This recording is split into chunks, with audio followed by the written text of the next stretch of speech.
Hot Chili Peppers on XFM 104.9 with Ricky Gervais, Stephen Merchant and Carl Pilkington for the last time. Yes, we've said that before, of course.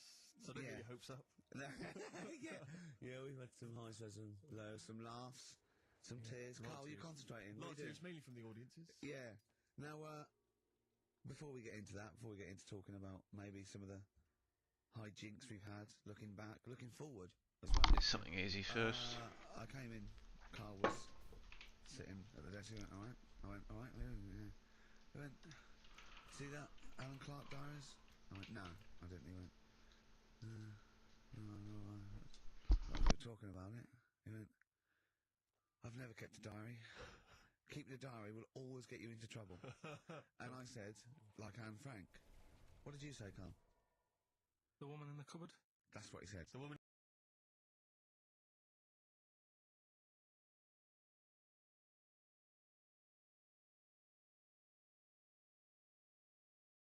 Richard Ashcroft, Science of Silence on XFM 104.9. I love that. Yes, correct. He's one of my favourite artists now. I just think, he's so, I don't know why he's not ballistic. He's got everything. He's like one of our best rock stars. I'm Ricky Gervais. Hello there. You're Steve Merchant. I am indeed. Carl Pilkington over there. Big day today. Really? Yeah, for Carl. He hasn't been looking forward to it. He's been whinging in the week. A couple of things. He thinks he's overworked. He thinks he's overworked here, and he's stressed. And he's got to do DIY. MTV are coming in right to give him the chance of his a lifetime to do just a little screen test. And he's going, well, I'm not going to look good, am I? They're not going to have a why. He said, well, I've got a round head and I'll be wearing headphones. And he's not made an effort. He thinks, oh, they'll put him off. He said, they won't even press record. He's got a spot on his head. I mean, you know what I mean? Also, you're not looking forward to it. You're not excited about it. It's a great opportunity. Why is it a great opportunity? to get on MTV. No, but It's money for old rope. yeah, but look what's happened to people like Jeremy Speak, whatever his name is, and all Jeremy that. Spike, yeah. Yeah, and Yeah, slightly different. why is it? Well, Whoops, got a text. you're making it in the industry, and you've got something to give. He happened to be around when they were filming an airport. Do you see the difference? All right, the other one then, who's on a boat. Same thing. Hey, Although how's at it going, least man? She had a skill, you know. How you been, man?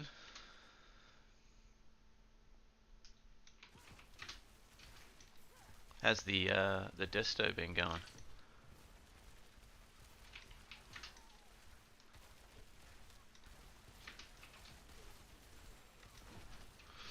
Same shit.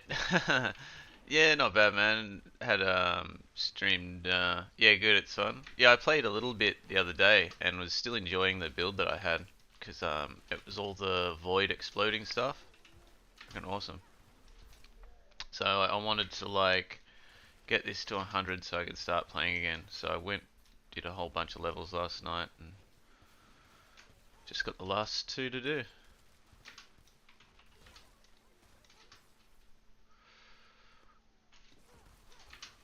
And then I can rest on my laurels. How's the job been treating you? Are you enjoying it?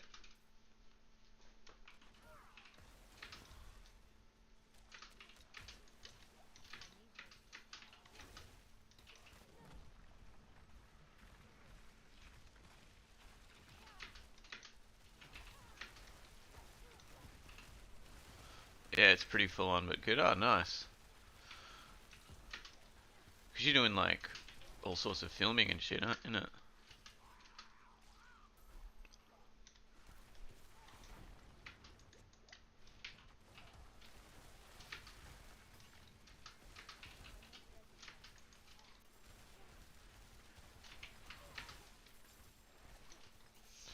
Filming some minister in Scoresby yesterday. Jesus. To buy a nice camera plus lens. Hell yeah, that's awesome. Especially if, you know, getting into it anyway. And also, like we said last time, put that on the old tax.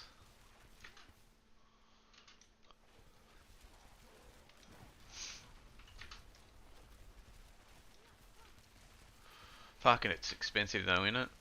Like, I remember looking probably 15 years ago or something. I don't know why. I must have had an inkling to buy a camera or something. And yeah, I just remember like it being crazy pricey. Spent like 5k. Yeah, I bet you could have gone even more overboard if you'd wanted. All that shit's so pricey.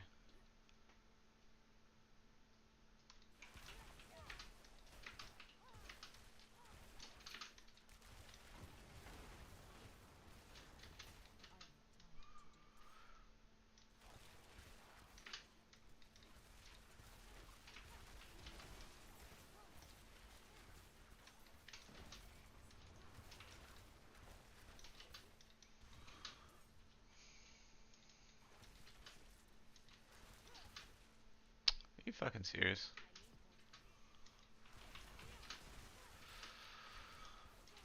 Fucking hate these ones. Oh my god, I gotta fucking concentrate on what I'm doing. What else has been going on? Yeah, not a lot, man. Just like working heaps. I had to like fix that server the other day till like 3 in the morning. So that was good. But yeah, otherwise shit all, man. I've just been wanting to like yeah, just like do nothing. Just like various people trying to schedule stuff, and I didn't want to do anything this weekend, so shall all to go away. And it's been, and I was even like last night, right? I'd organised it specifically so I'd have nothing on, and it was like 8 o'clock or something, and I was just like, oh, this is the best. This is truly peak when no one's here. I've got nothing to do the next day. Stayed up till like 8 playing this. It's like the perfect Friday. Can't be bothered, yeah.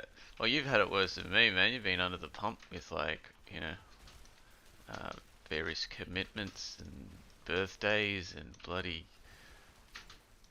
jeez, all sorts of stuff. Horrible. It's like actual, like living life, like you said, like a proper adult, bro. Like, it's amazing. I know your true form, Winks. It's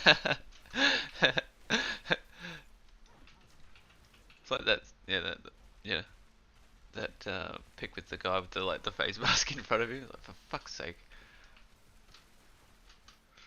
Who took that video of you at work? And they're all like clapping and shit in the background. And you look at the camera like, just fucking kill me. Terrence. You're like, oh my god.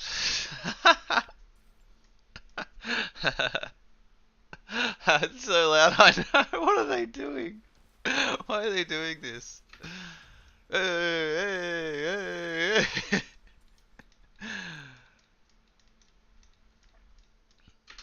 The fuck?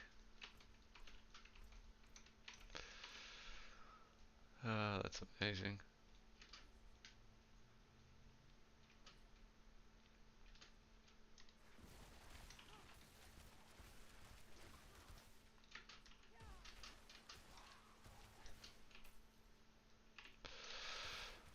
Fuck. Yeah, it's awesome. The look on your face. Oh my god. uh,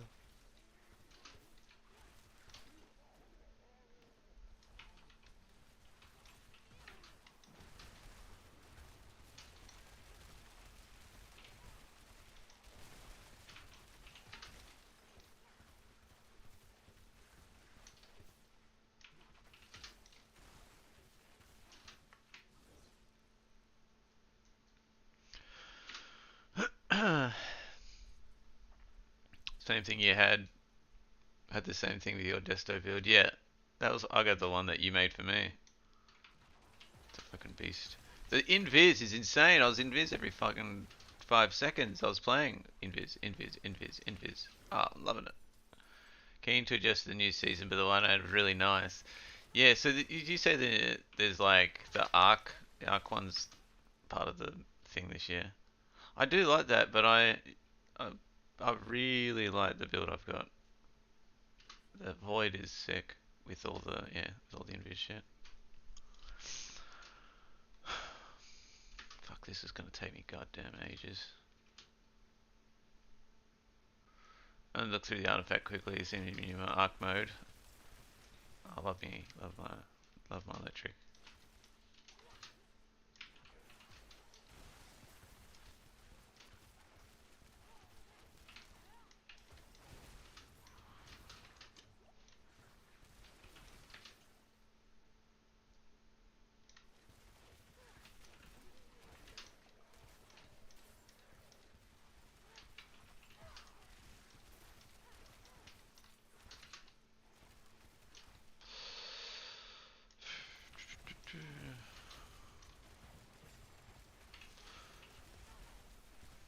Last few levels, yeah.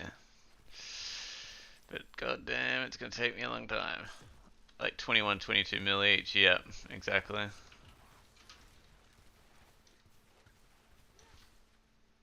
Yeah, 21 and a half. Whoops. Pretty happy with my build though. I can actually spam shit now, and I got most of the attributes on the items I wanted. Can always be better, but yeah, it's fun. And I can truly wait until the season now.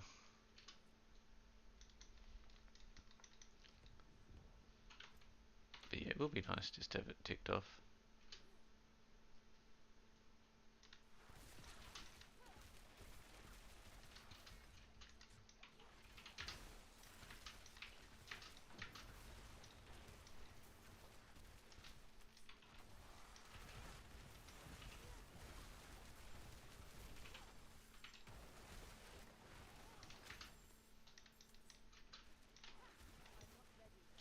Piss off, mate. Is your boss still playing? Yeah. He was on last night, and so what I've been doing is like during the day, just been like sneaking games, just like playing offline, like peering offline, so I can play during the day when I'm supposed to be working. So like he was 3 levels ahead of me, and I've slowly like snuck up.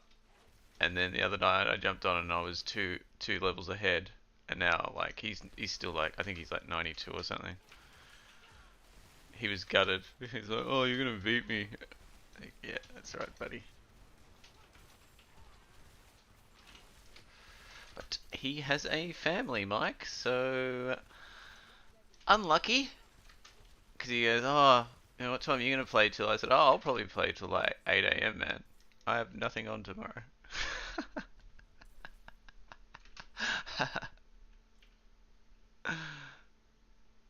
Keep up, mate. Yeah, lagging behind.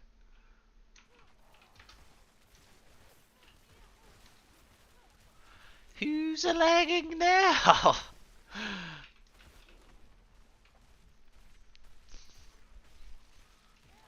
Bit different from level bloody 20, wasn't it?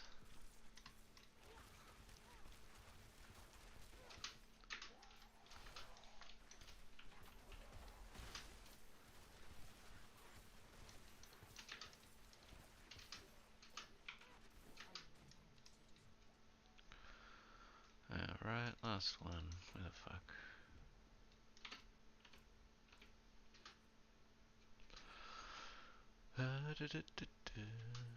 This is actually not too bad. I've already got half a nodule thing.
Oh, what? I hit my button before that.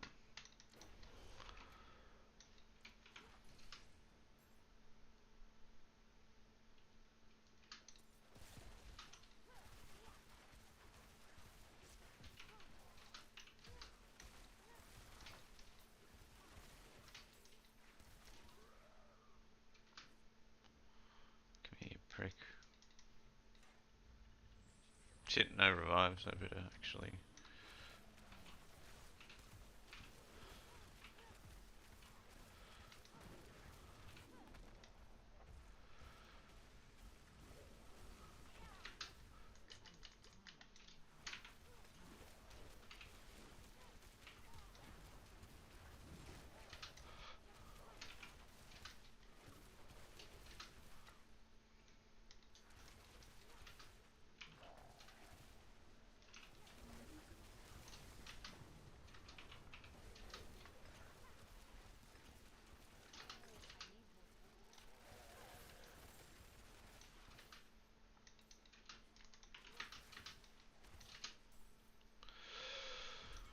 Ah, yes, very good.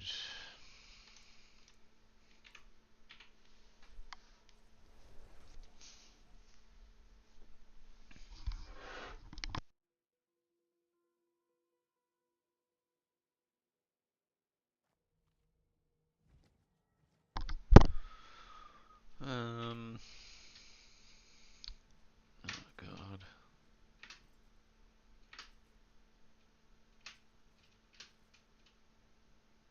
It's gonna take fucking ages.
Oh, I watched that movie Reality that you told me to check out. That was fucking awesome. I really enjoyed that. It was a me movie. Yeah, not bad.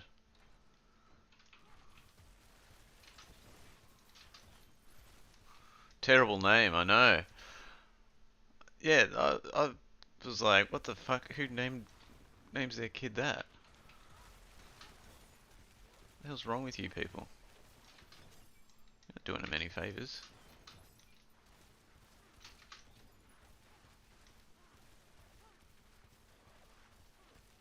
Oh, this is a 63, for fuck's sake. Make it hard on myself.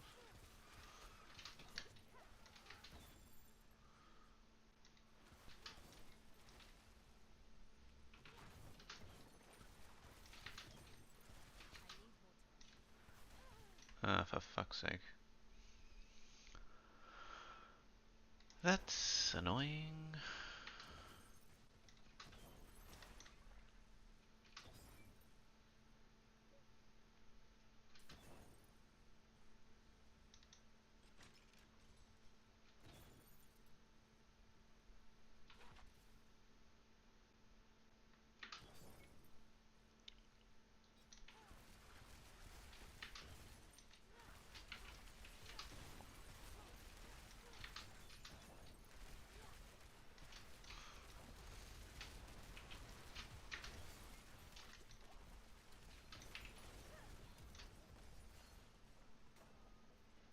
Might have barrier up then as well.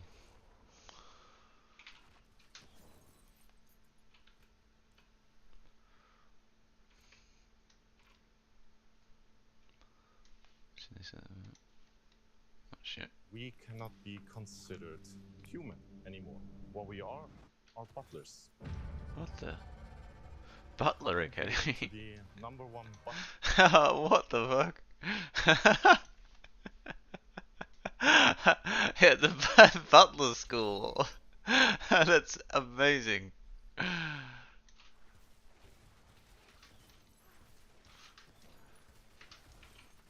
Yes, sir. Of course.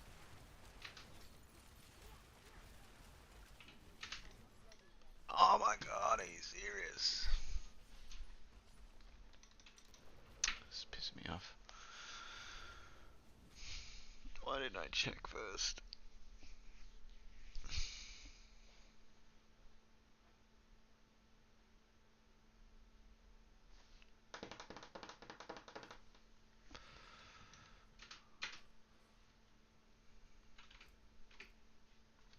Come on!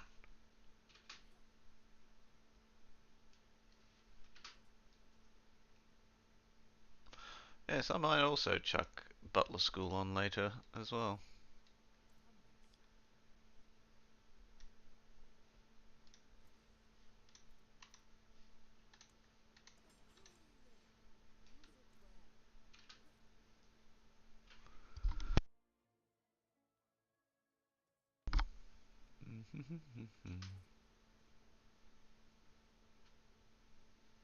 God, this is running horribly. Oh, I gotta be careful now.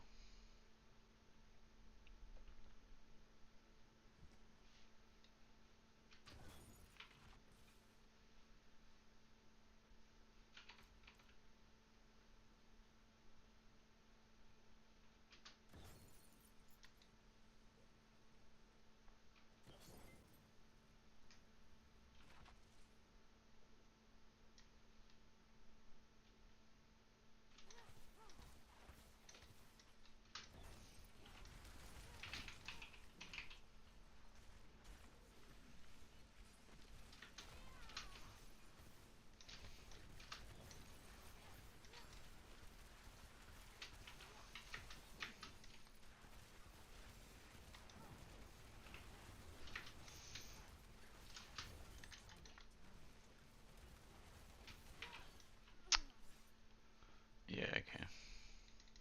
That's just ridiculous.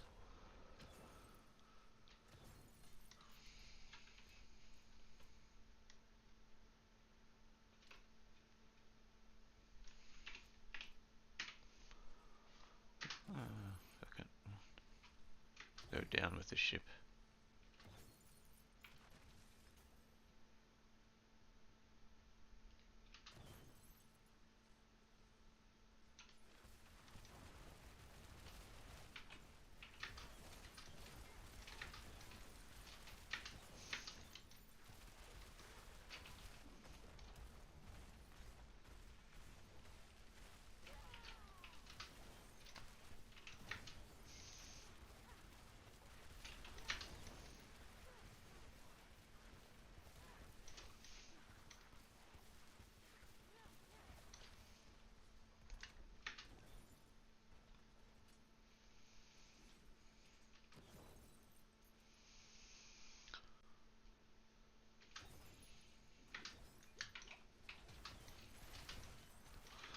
Yeah, I'm definitely gonna get one shot again.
He's coming.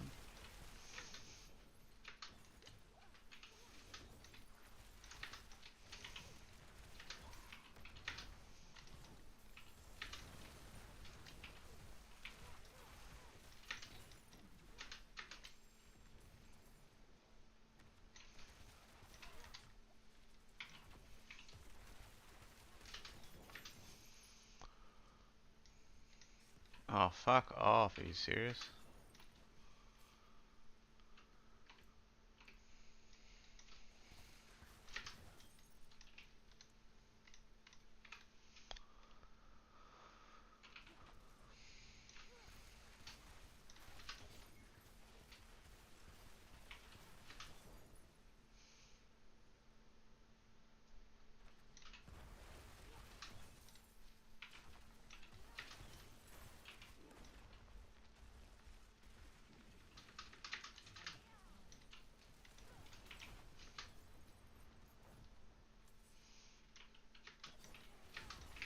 Ah, yep, knew that was gonna happen.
How's the, I was gonna ask you actually, how's your website going, man?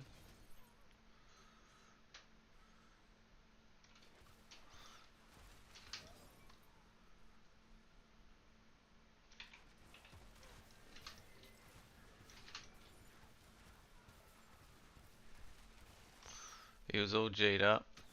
Then nothing. Ah, fuck.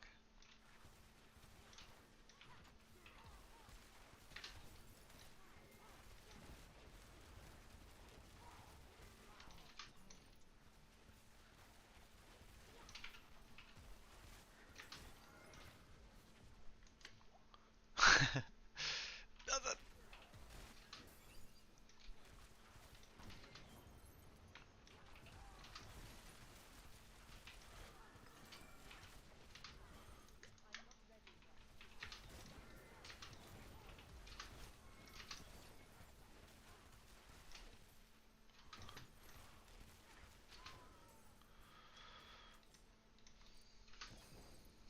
Whatever. Yeah, fuck it.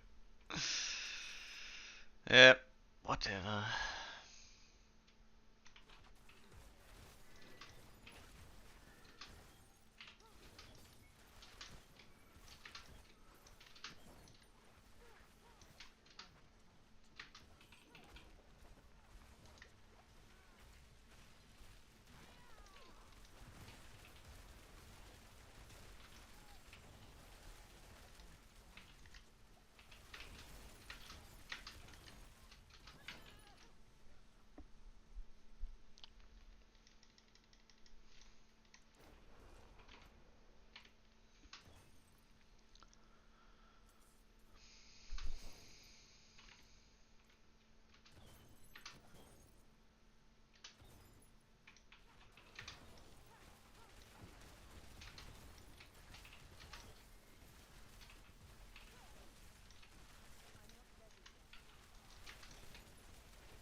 the worst dungeon for me. They're all fucking cold.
What the fuck? Oh.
Ah, I'm so fucking sick of these clusters of bullshit.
Alright, within like 2 minutes.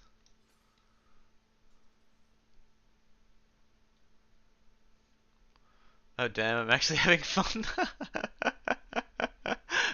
What is this?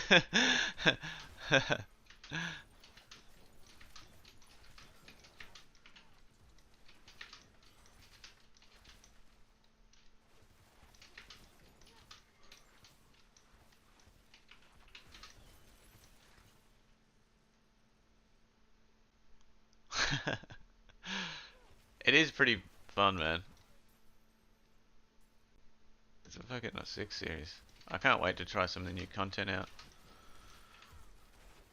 I'll be on that tonight.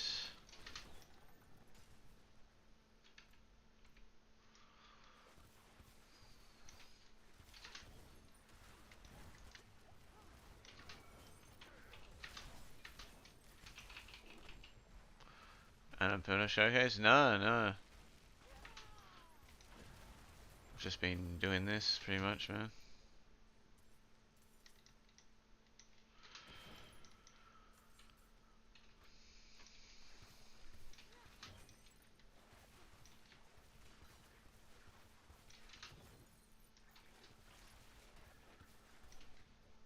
Oh yeah, some pretty cool shit. Okay. I'll have to have a look.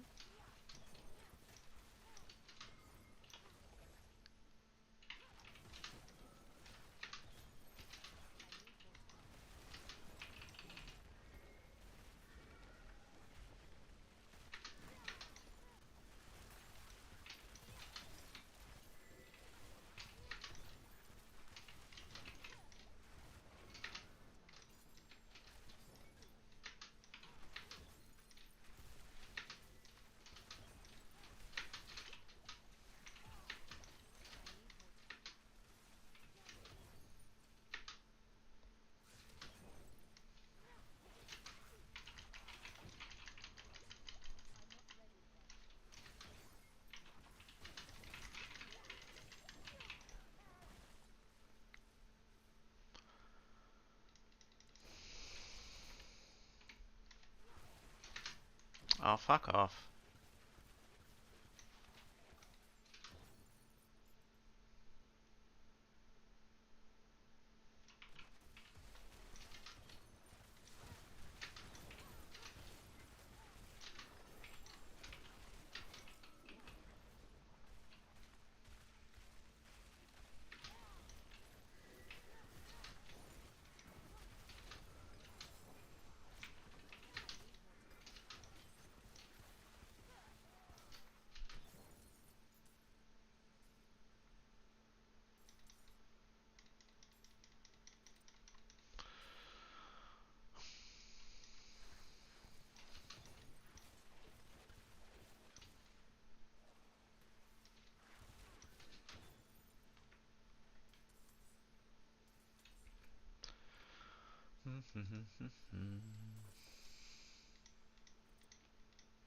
Have a look.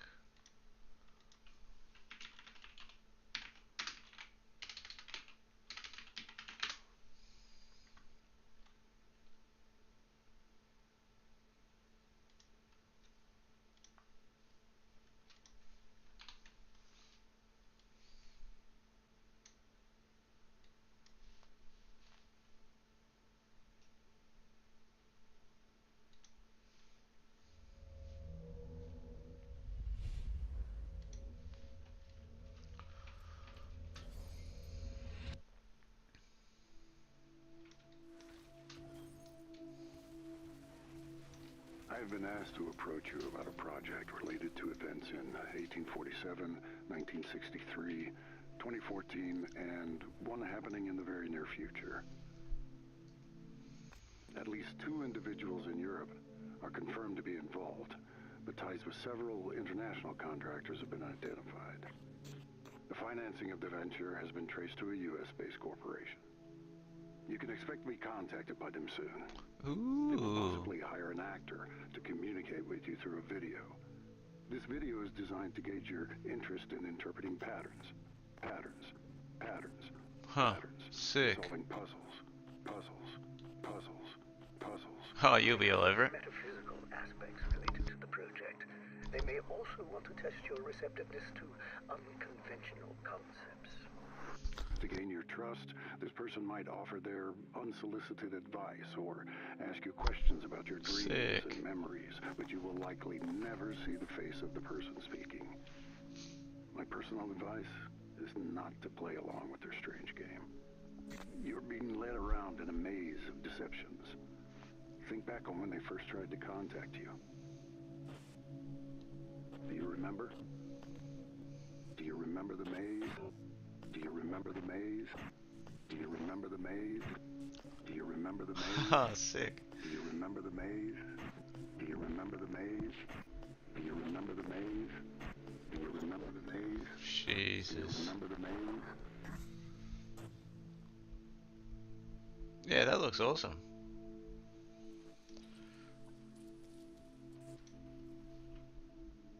Do you remember the maze?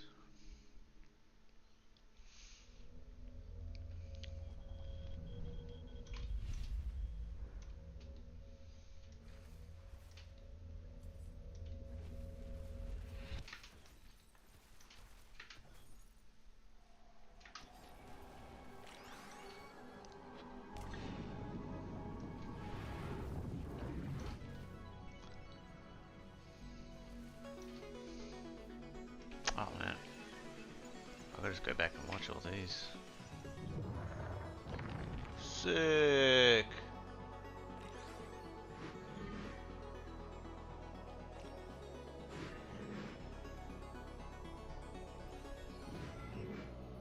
Whoa, cool graphics.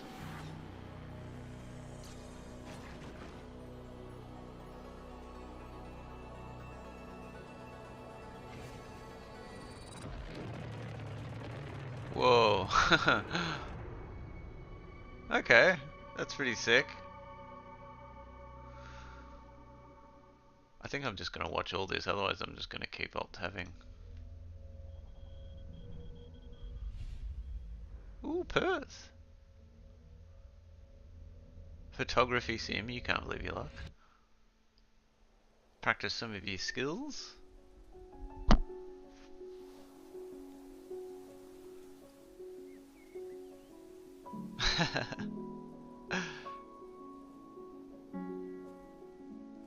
Whoa, what the hell?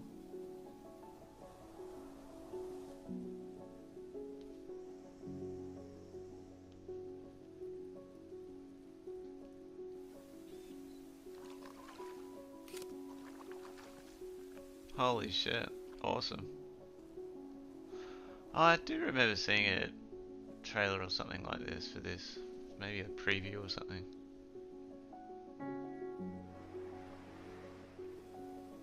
Like the music.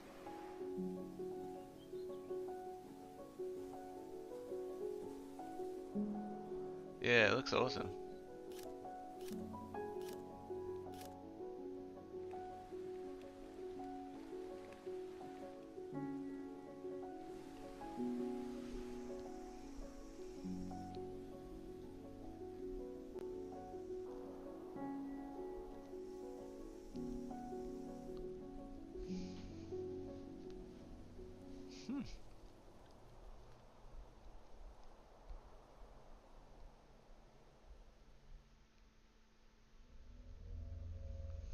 This is cool how they just like back to back them all.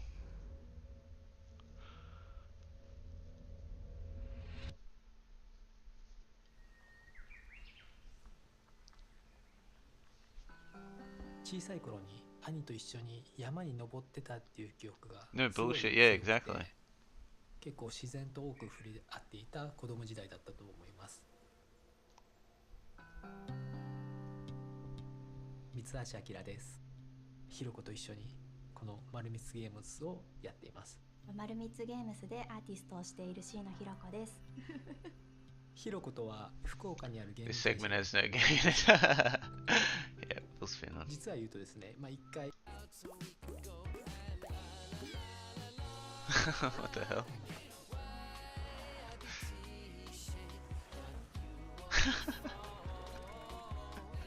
What the fuck? Just announcing they're working with Animal. Ah, right.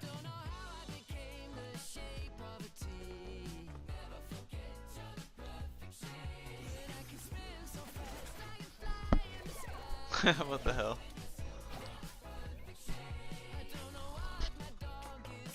Stuck in a T-pose?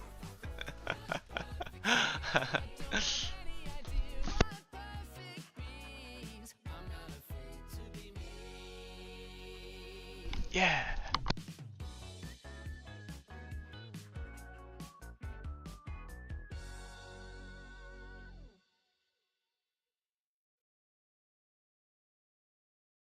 Brilliant.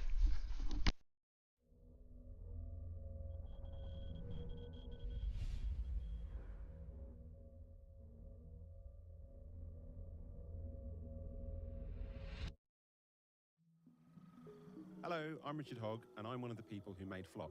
I'm the art guy. And I'm Pip War. I do the narrative design and some game design. So where are you, Pip? I'll do a call. Ah, there you are. I'm coming over. Flock is a game about exploring a big wild place on the back of a bird. You find creatures, you charm them, and they join your flock. It's also a game where you can just hang out with your friends. Pip, you've got loads in your flock. The boomerang ones are the Cosmits. I have a few varieties. Then I have a Thrip and... No, I shan't be playing this. He's It's the not one my that looks style. kind of like a...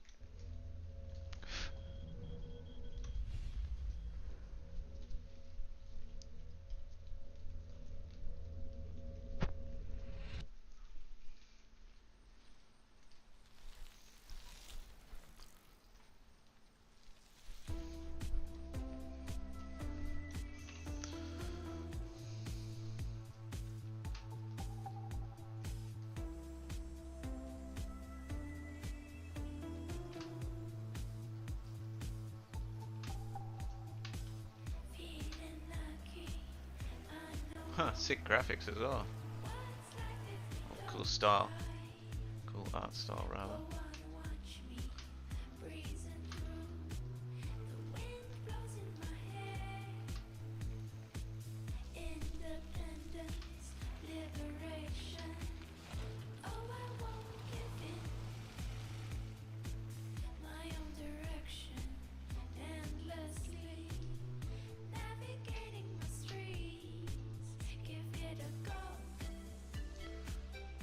Hey.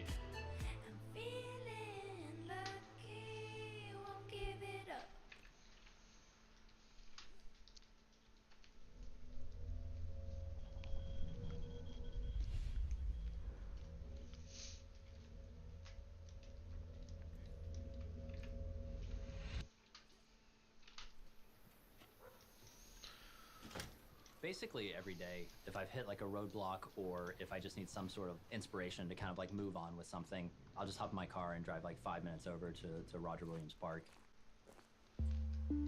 Having like no literal walls, I feel like I'm able to think in like a lot more abstract ways.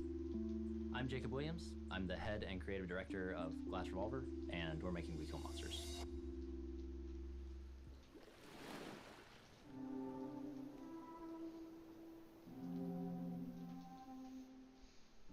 I've always been drawn to kind of the outdoors and nature in general. The reasons why like certain aspects of nature are the way they are, that had definitely carried over into my first game, Ida, and extremely so in We Kill Monsters. I'd be like sitting like outside the school, like waiting like for my mom to come pick me up, and I would just constantly like sketch an open world game where you could like camp and stuff. You can camp in We Kill Monsters. It's like a core part of the game. So a lot of those things kind of stuck with me. I went to film school. Can't just fuck with this one for hyped and a pick it up. Oh, that's awesome. Film related stuff. Eventually, it just became apparent that I was depressed. I realized I was like, something needs to change. Like I can't keep doing this. Okay, well I'm gonna just basically do like a restart on my adult life. So moved back home, and it was there where I started Ida. This is Ida. This is my first game that I had made, which honestly probably shares like a lot of DNA with We Kill Monsters. It was probably 2018, I think, where I actually started on We Kill Monsters, but at the time it was supposed to be an extremely lo-fi Monster Hunter style game. And then at some point I was like, everything I'm trying to do, I could just do it in 3D and it would like just more fully realize what I'm kind of envisioning in my head. Most people, rightfully so, were like, you've been working on this game for a very long time, you shouldn't just switch it to 3D, you're basically just starting over. I didn't want to work on the 3D version for like 3 months and be like, oh, okay, this is like too much, and like go back to the 2D version. So I kind of like thought about it for like a week. And then to make my decision, I went and I deleted the 2D project so that I didn't have a choice. My thought process was, if it takes 8 years to make, I'll just do it on my own. Might as well just do what I think is best. Okay. This symbol, it's basically made its way into all of my games. the meaning to me is, it's okay to restart. Just start again, I know, man. How's that for a fucking grind? Jesus.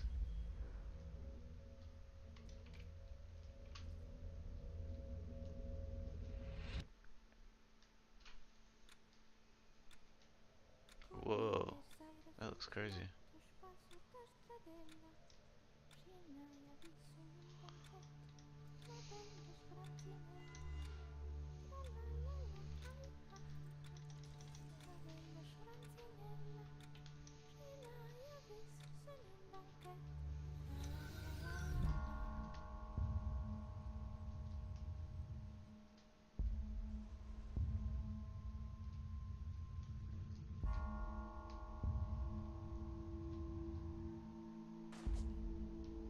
Jesus.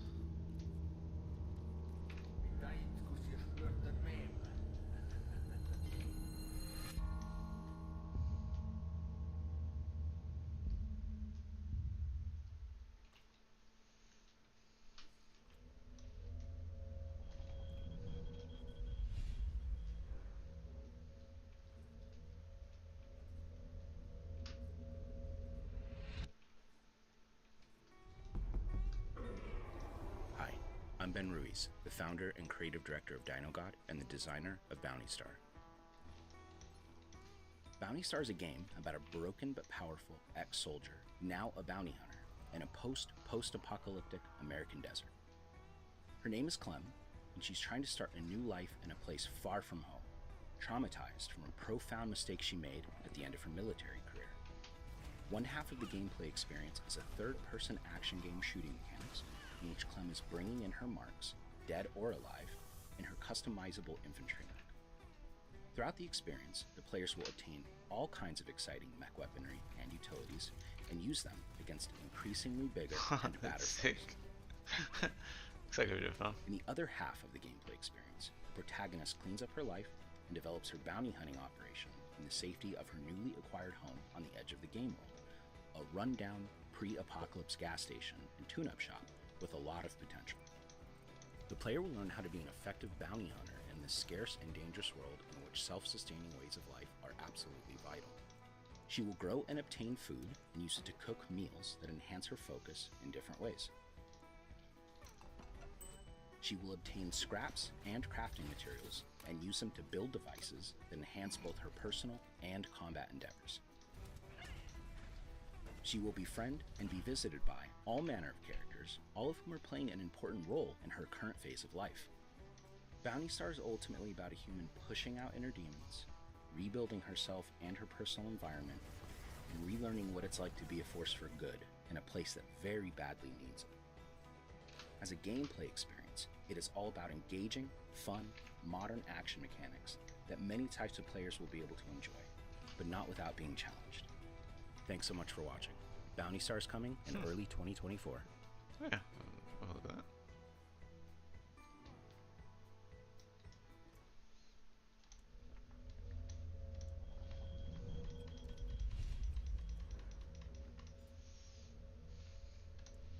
Yeah, kind of cool.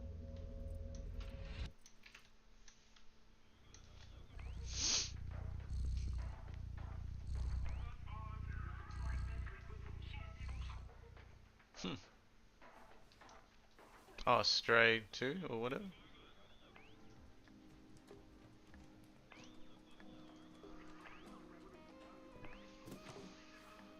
Oh, maybe not.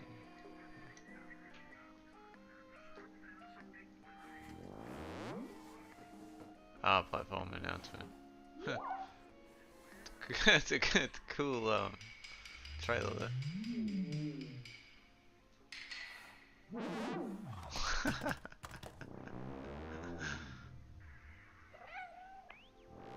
That's sick.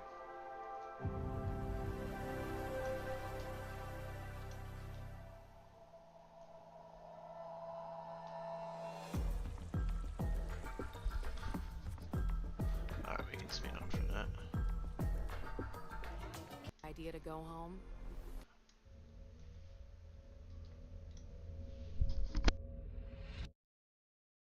Still thinking it's a good idea to go home? They all hate you, Jala. Can you blame them?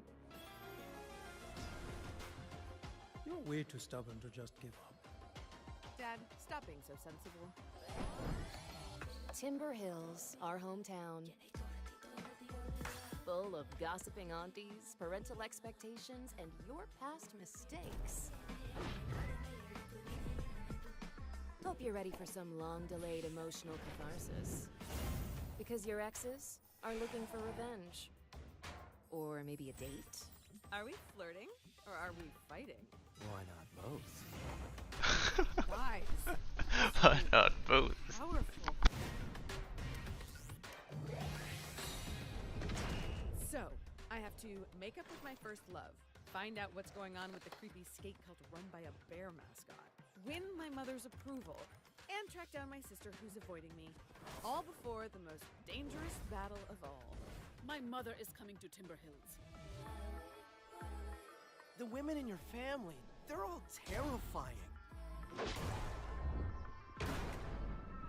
I'm doomed.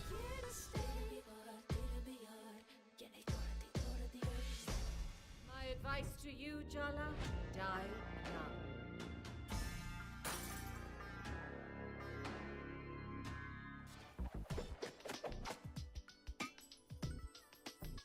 Acceptable effort.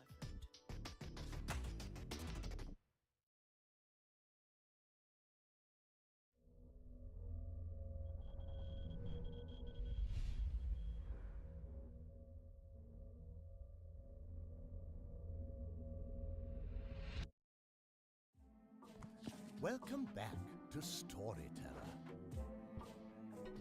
Our next chapter brings a free update with all new content. Welcome new characters into the fold. Some full of mischief.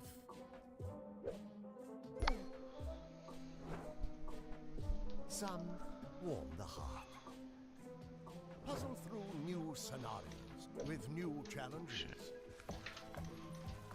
And while you're at it, add a little chaos into the mix. Explore the possibilities. Unleash your imagination. And it's all coming to Netflix. Rejoice!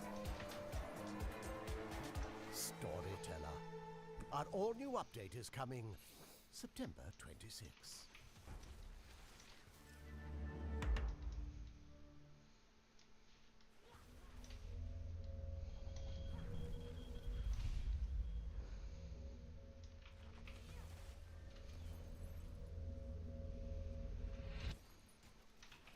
Hey everyone, my name is Chelsea Hash and I've worked alongside Annapurna for a long time, starting with What Remains of Edith Finch and later Solar Ash, and now as director of Annapurna's first internally developed game. Over the past year, we've put together a wonderful group of people and have been collaborating on an exciting new project. I never imagined I'd have a chance to make a game set in this iconic universe, and there's so much more we want to tell you. But for now, we're thrilled to share this announcement trailer. Take a look. Damn. Lots of people lost things in the blackout. Oh my god, fuck off. I was lucky. I just lost the job.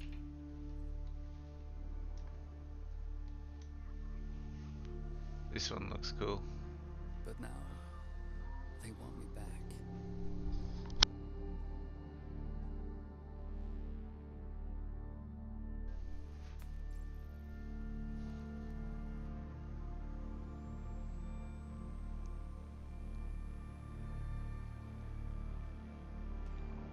Picking through the pieces. Being someone else. Jesus. In places that no longer exist. That's where you'll find me. Searching. In the land of the dead.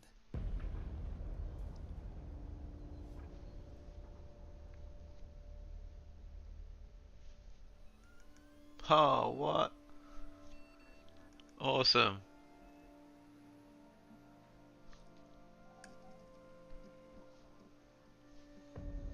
Damn, that sounds cool as shit. Hell yeah. Thanks again for tuning in to watch this year's. Yeah, that was awesome. That was a good little break there. Oh, fucking some cool shit in there. Alright, let me find an actual thing so I can actually do one of these.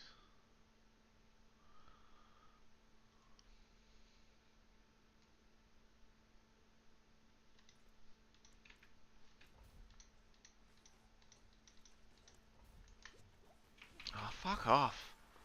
They need to put zones out here so you don't get fucking harassed.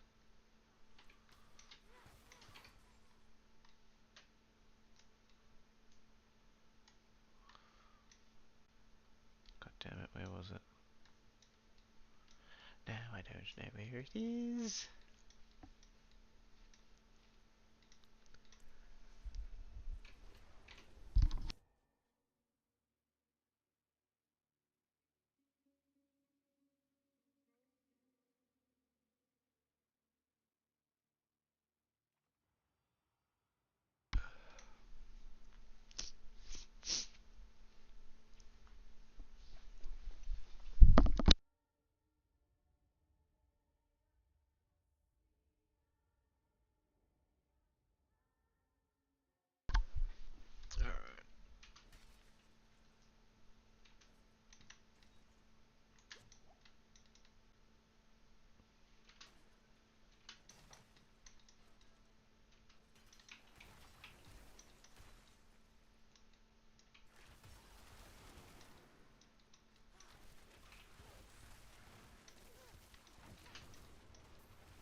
It's tripped me out. I was just thinking the other day, I wonder whatever happened with Logan Paul and that fucking scam that they were calling out on. And then CoffeeZilla just made a video about it.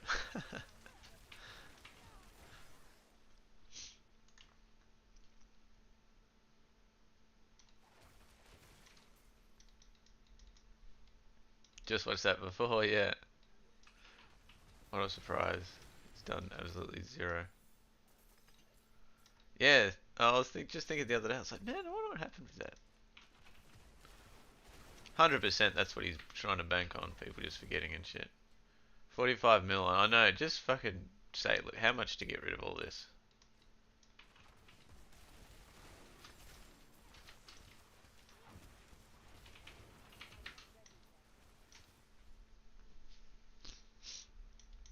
Man, I'm missing the podcast. I don't know what to do with myself.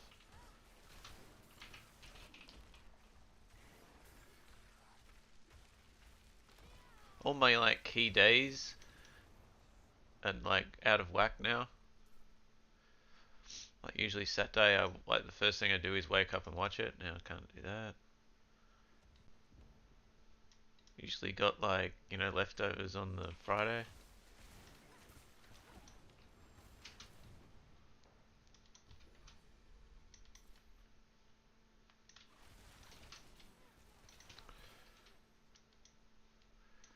Destiny's been good to watch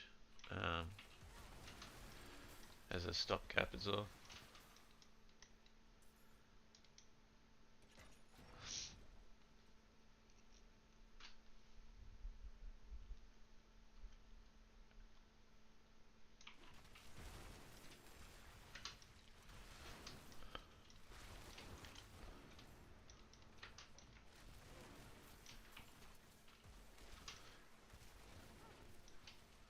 Josh, you on that group call with the Trump indictment?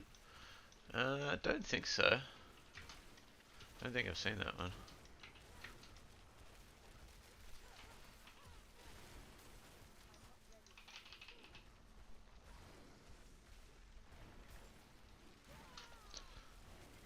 I was laughing last night because I watched the one again of him and Aiden Ross interview. Fucking hell, it cracked me up, man. Yo. Fucking idiot. Such a fucking clown.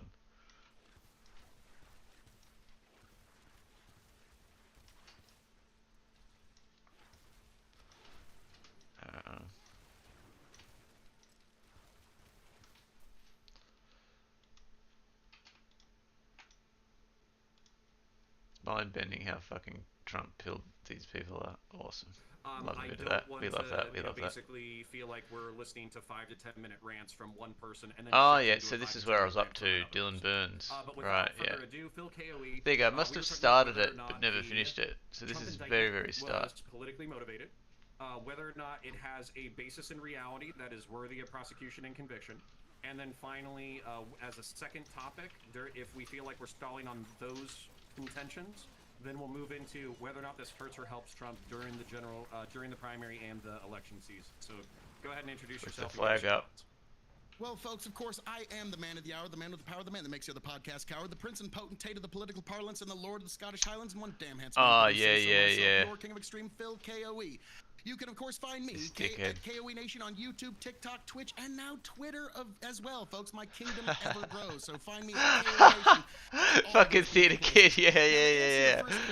Doesn't Destiny just tone it down a bit, mate? At this point, he's like, that's just how I am. I'm sorry. You might have had some smart-sounding noises come out of your fucking mouth awesome. and formulate in your head, but if you truly don't think that this is politically motivated at this point with everything we've seen post-Durham report, you're not a smart person. I'm so sorry. And in terms of is this justified, to be frank, if you think that these charges are justified, you have to. You have no choice but advancing the argument of one of two things. You either have to say that the executive order as a legal idea has no basis in any legal reality and is invalid, which there's some people who believe that, and I'd be fascinating hearing that. Or the other thing you have to argue is that the president of the United States is not the commander-in-chief of the United States. Because the commander-in-chief of the United States has unilateral authority to declassify. All 28 previous presidents before Trump have done exactly and essentially what he has done. You can't do it after the fact, you idiot. Any sort of repercussion, let's be frank, it's because it's Trump. Now, something you need to realize, because we've heard the invocation of Hillary Clinton's documents. The fact that Donald Trump has been prosecuted for allegedly mishandling classified documents and Hillary has not is actually proof of corruption.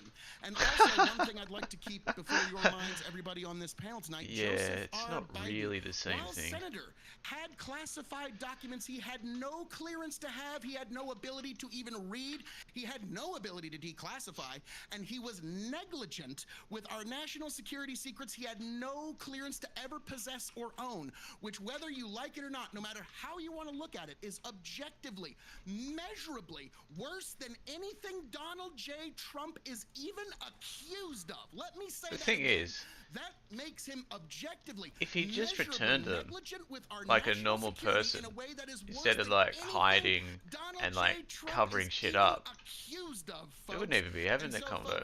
If he wasn't such a dickhead. Find me at KOE Nation. God bless every last one of you. These lips of mine, they can speak no evil, and with that, I yield back to you. If you just shut the fuck up for 5 goddamn minutes, it would have gone away, and you would have if you just complied. I genuinely don't know if I can take literally lying, dude. Yeah. I'm a kid, but right-winger stuff on here. So I was taking very careful notes as we were doing this. I got all the Republican catchphrases, Burisma, Hunter Biden, Hillary Clinton, double stand-up, Durham report, all y'all's greatest hits. The only argument I heard defending this shit show in front of me right here is this idea that Trump can declassify whatever he wants. He wasn't the fucking president here. He wasn't the president. If that is your best idea to defend this shit show, and you've got to go to the Republican nonsense. He was elected. None of us. I'm going to finish what I'm saying. It's the only he was elected. None of us were. You fucking dickhead. The same stuff. It's so intellectually dishonest. You got to just flip it around and turn it and start attacking the Democrats. This is your chance to be an adult. This is your chance to talk about serious stuff here. He was, love he them. had They're the classified best. information, talking about really Love the serious hogs. stuff. Other nation states' ability to wage war and strike back, nuclear secrets, just out there, Mar-a-Lago, where anyone can come in and look at this. If you care about national security, Didn't he you show are an fucking adult. Kid Rock? If you're an Kid adult, Rock was this is like your showing chance him to like not just start Iran attacking invasion the plans. Democrats over and over. Showing Let's fucking talk anyone who's willing to talk listen about to the him. indictment here. The Let's talk about guy some delivers narrative his here today. fucking I mean, Safeway being orders. sassy Probably and seen him. If being sassy and condescending was an argument, you'd have that spilled up. But unfortunately, we could all three sue through your stupid take. But yay, girl power, you did it. Anyways, we know.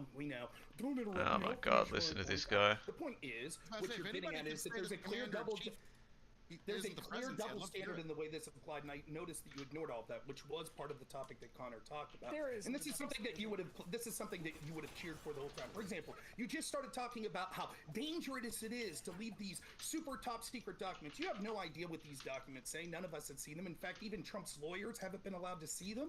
So we're just taking the word of the very corrupt FBI and DOJ that we see from the Durham report. and the Very, incident very after corrupt. incident, how Yes, they've been of out course. to get Trump, as even Chuck Schumer admitted that they would be. So we're just taking their words. For example, a top secret document that has something to do with nuclear weapons could mention nuclear weapons in passing and have nothing to do about our capabilities. But if you are worried, I wonder, where can I find your videos about how dangerous it was for top secret information to be stored on a server that was hacked by the Koreans and the Chinese with Hillary Clinton? Where's your videos that you put out about how dangerous it was for Joe Biden, who, after saying how irresponsible it was for Trump to have classified documents, had classified documents in 3 locations, including an open and unlocked garage? Do you also think that was a danger of national?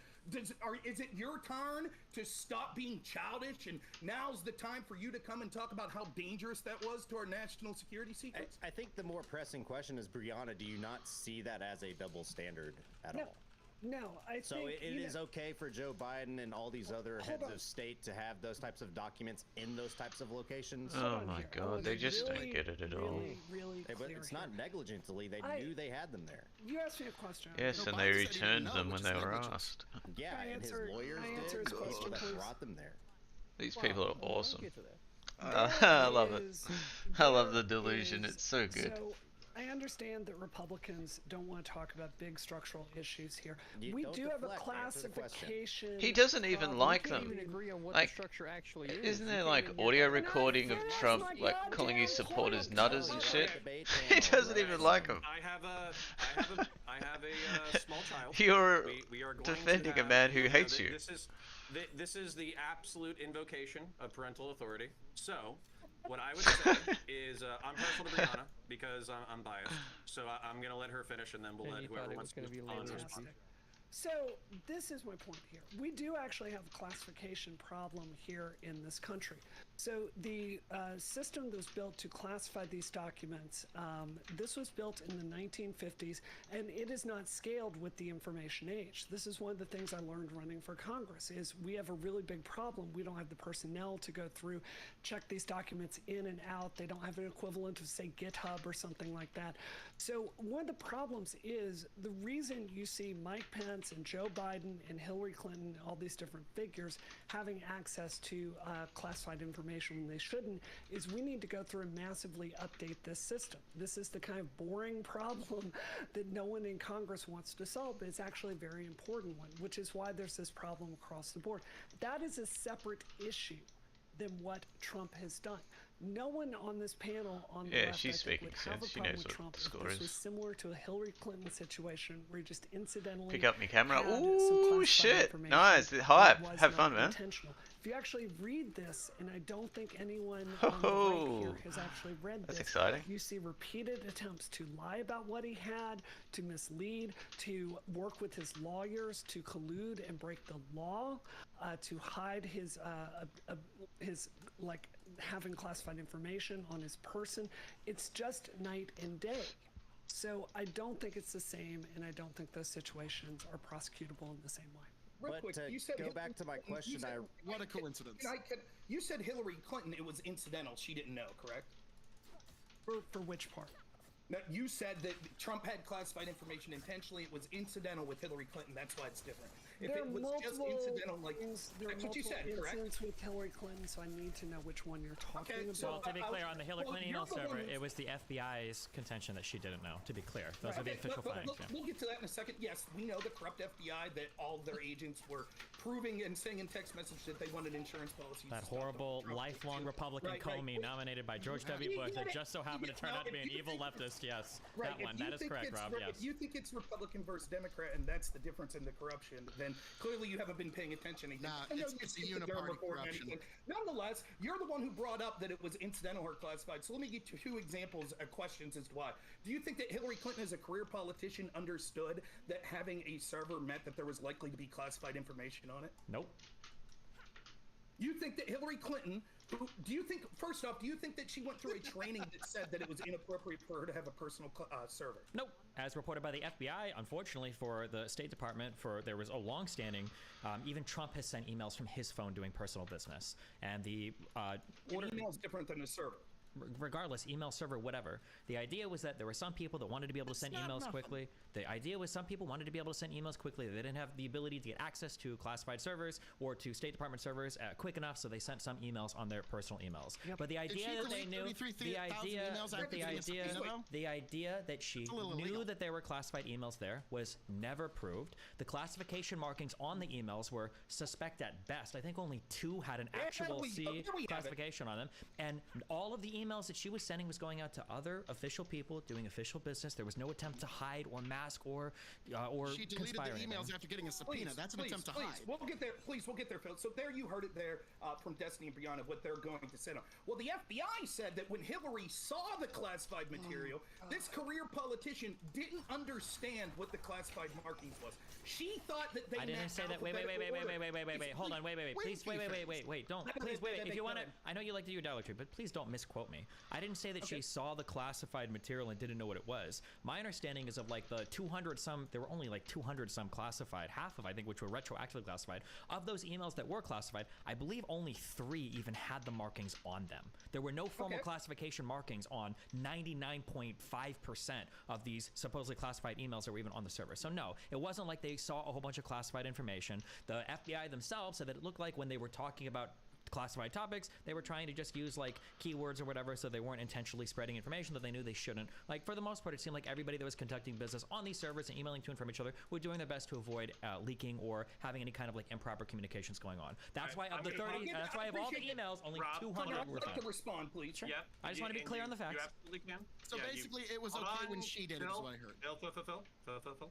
All right, so I'm just pausing right here. I'm going to consider this like a sidebar topic. It is relevant to the main topic, but I also don't think that we necessarily came here specifically to like litigate Hillary Clinton's like email server. But it's always about her emails. That's the only argument they've got. Well, hold on. We can go through this piece by piece because, for instance, like if we're going to appeal to hypocrisy and we're just going to say, Hillary Clinton had security issues with the email server, and then Hunter Biden had issues with his security stuff when he was the senator, and then Joe Biden, and then Joe Biden had issues with the secured information, and then Hunter Biden has corruption issues that have been ignored. Hillary Clinton has corruption issues that have been ignored with the Clinton Foundation. I don't mind walking through each one of those topics, but I think that if we do one of those for 30 minutes, we're not going to litigate the other ones. So I'm going to do 10 minutes for Hillary Clinton's email server, and then we can either move to the next proximate. I need 20 seconds. All right, so Phil 20 seconds, and then Rob. The fact that Joe Biden, Hillary Clinton, Donald Trump have all been accused of mishandling classified documents in one shape, form, figure, or another, and only the people that happen to line up with the uniparty's politics are the ones that do not face prosecution is actually evidence of corruption. And I yield the balance of my time. Thank you. What about Mike Rob? Pence? Rob and then Dylan. He's part of the uniparty. So there you have it from Dylan and Brianna, right? She saw some of the the right classified don't want markings. Pence. You can have them.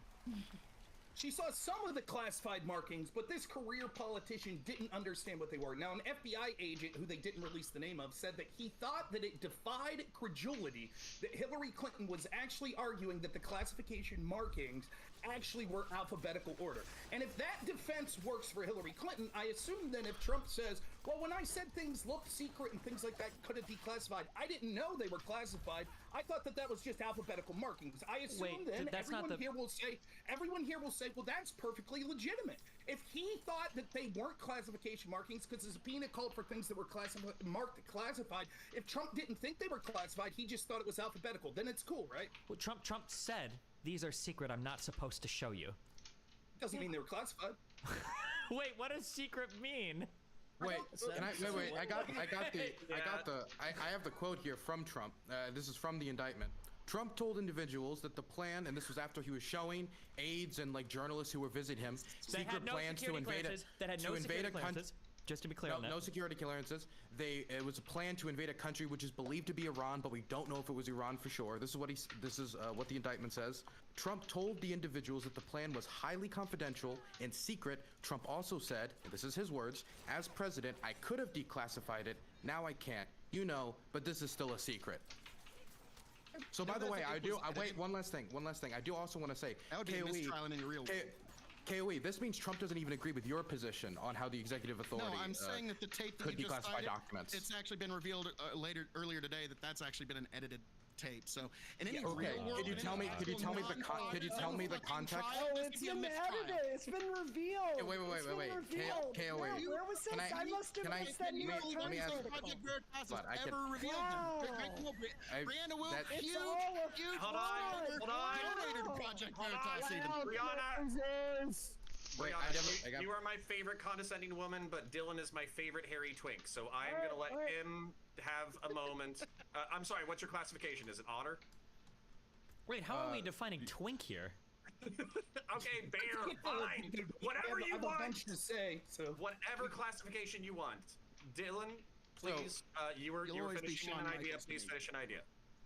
Let me just read this again, okay, for people in the back. Trump told the individuals that the plan was highly confidential and secret. Trump also said, as president, I could have declassified it, and now I can't. You know, but this is still a secret. What he's saying here, I don't know what edit could have been done to make it so what he's actually talking about is the separate document that has to do with ice cream or some unrelated topic. This is directly connected to the documents he was showing them. What was the edit that was done that made it so he was talking about something else and not the plans to invade a country, most likely Iran? I got this.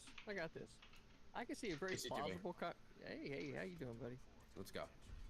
So there's a very plausible situation where you might actually end up with a conversation that's recorded and then allows it to be edited, right? What if you're actually complaining about the fact that you've got all this shit laying around your house, and what you really want them to do is to come pick it up and take them the fuck off, and you've been complaining for a while for them to come do this, and it hasn't happened yet, and you're like, some other people come around, you're like, fuck it, look, this is how efficient our government is. They can't even come pick up the documents. I was already in office. I had to deal with all this other bullshit, and now I'm left with this paperwork that's secret, right? But they left it here in my house, and now I have to deal with it. Something along those lines, I can see somebody complaining about, and then you can zip. There's an edit. That'd be nice, but there's no evidence of that. In fact, all the evidence points to the contrary. The Department of Archives literally requested these documents back multiple times. The FBI requests these documents back multiple times. Trump told his attorney, who has now told federal prosecutors, that he instructed his attorneys and employees around Mar-a-Lago to hide these documents and to lie and misrepresent to the FBI what was there. So is that recorded? Do we have? It's in the indictments that was voted on by the completely blue. Sounds like a constitutional crisis that the Supreme Court should decide, not an FBI raid from Merrick Garland. Wait. Happens to be the guy that Donald Trump shafted out of a Supreme Court justice seat. You don't think there's a little bit of sour grapes there? What is the constitutional crisis?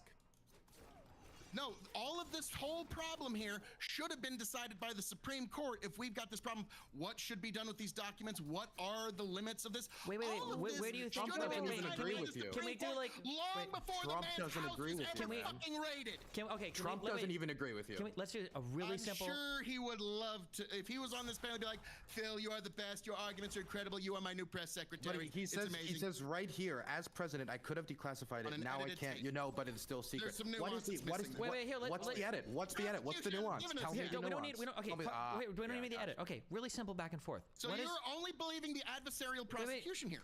Co-Nation. I'm believing Trump's own words. What is the crisis?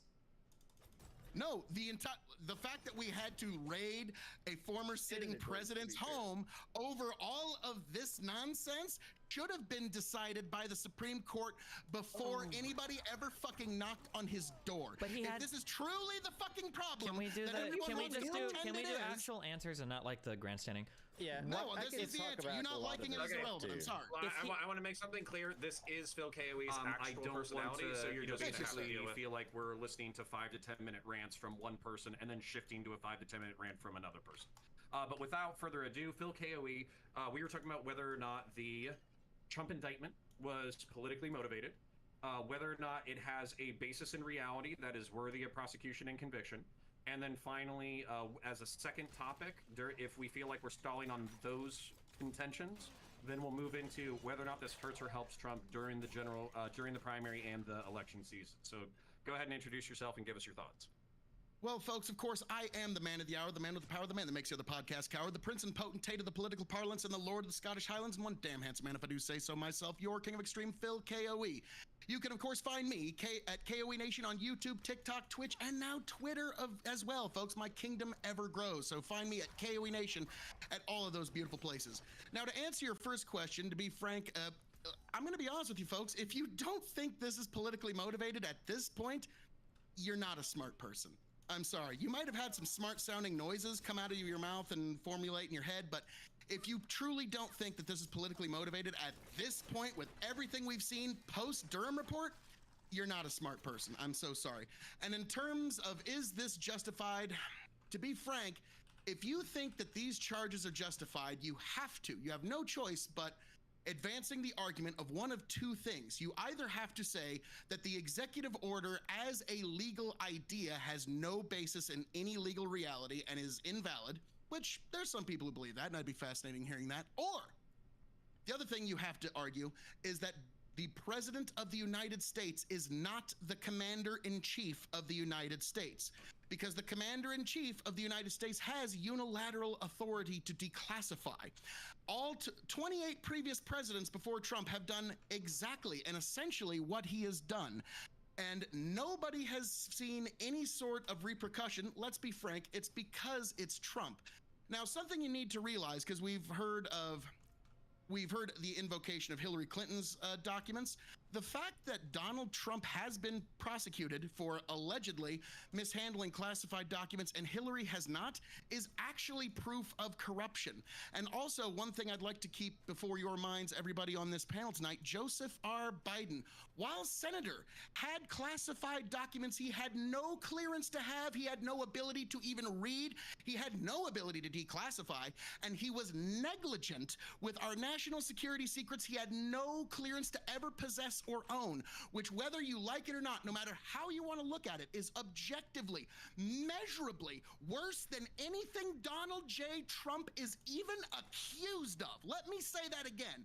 That makes him objectively, measurably negligent with our national security in a way that is worse than anything Donald J. Trump is even accused of, folks. And so, folks, with all that, if you love these base takes, find me at KOE Nation. God bless every last one of you. These lips of mine, they can speak no evil. And with that, I yield back to you, beautiful people. Okay, I appreciate your passionate introduction. It is open to the floor. Anybody who wants it, take it. I legitimately don't know if I can take 2 hours of drama kid, but right-winger stuff on here. So I was taking very careful notes as we were doing this. I got all the Republican catchphrases, Burisma, Hunter Biden, Hillary Clinton, double stand-up, Durham report, all y'all's greatest hits. The only argument I heard defending this shit show in front of me right here is this idea that Trump can declassify whatever he wants. He wasn't the fucking president here. He wasn't the president. If that is your best idea to defend this shit show, and you've got to go to the Republican Well, he was the president. nonsense, He was elected. None of us I'm going to finish what I'm saying. If the only move you have is to keep going through this same stuff that's so intellectually dishonest, you've got to just flip it around and turn it and start attacking the Democrats. This is your chance to be an adult. This is your chance to talk about serious stuff here.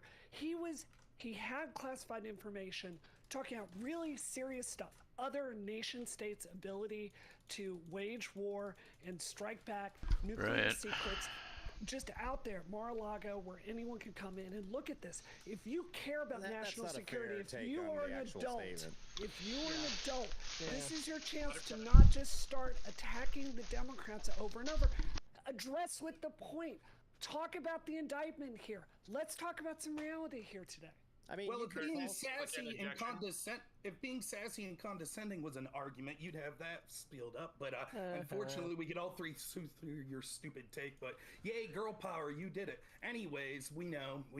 Don't interrupt me. I'll finish my point. The point is, what you're getting at is that there's a clear double. There's a clear double standard in the way this applied, and I noticed that you ignored all of that, which was part of the topic that Connor talked about. And this is something that you would have. This is something that you would have cheered for the whole time. For example, you just started talking about how dangerous it is to leave these super top secret documents. You have no idea what these documents say. None of us have seen them. In fact, even Trump's lawyers haven't been allowed to see them.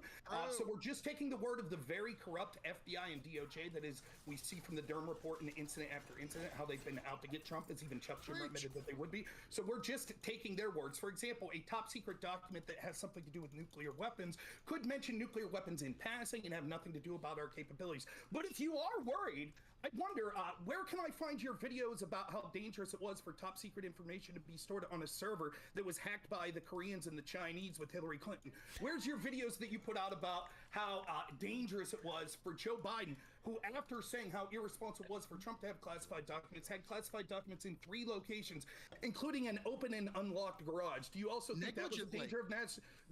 Is it your turn to stop being childish, and now's the time for you to come and talk about how dangerous that was to our national security secrets? I think the more This pressing fucking question thing is, blew. Juliana, do you not see that as a double standard at all? No, I So think it is okay for Joe Biden and all these other heads of state to have those types of documents in those types of locations. Trump told his attorney, who is really want to hear CTV's story. It's all just I don't like Trump gum flappery and should be taken for the infotainment that it is, folks. It is Wait, are you saying that like everybody in here, including Turk, all the conservatives who'd probably vote for Trump over Biden in a head-to-head, they're also just in the anti-Trump flappery, or do you think there's some merit to these arguments? No, if you think that he doesn't have unilateral authority to declassify because the president is the commander-in-chief, then everything beyond that is just I don't like Trump gum flappery, to be frank. Trump was not the commander-in-chief when he was showing these classified documents. The commander-in-chief, and he has unilateral, and he doesn't even have to tell anybody if he wants to declassify. He absolutely needs to. There is a process to doing so. That's why he declassified some documents on his way out. Trump is not forever the commander-in-chief. That's it. No, but when he left, he had George Bush. No, he didn't. He did not. He did not have.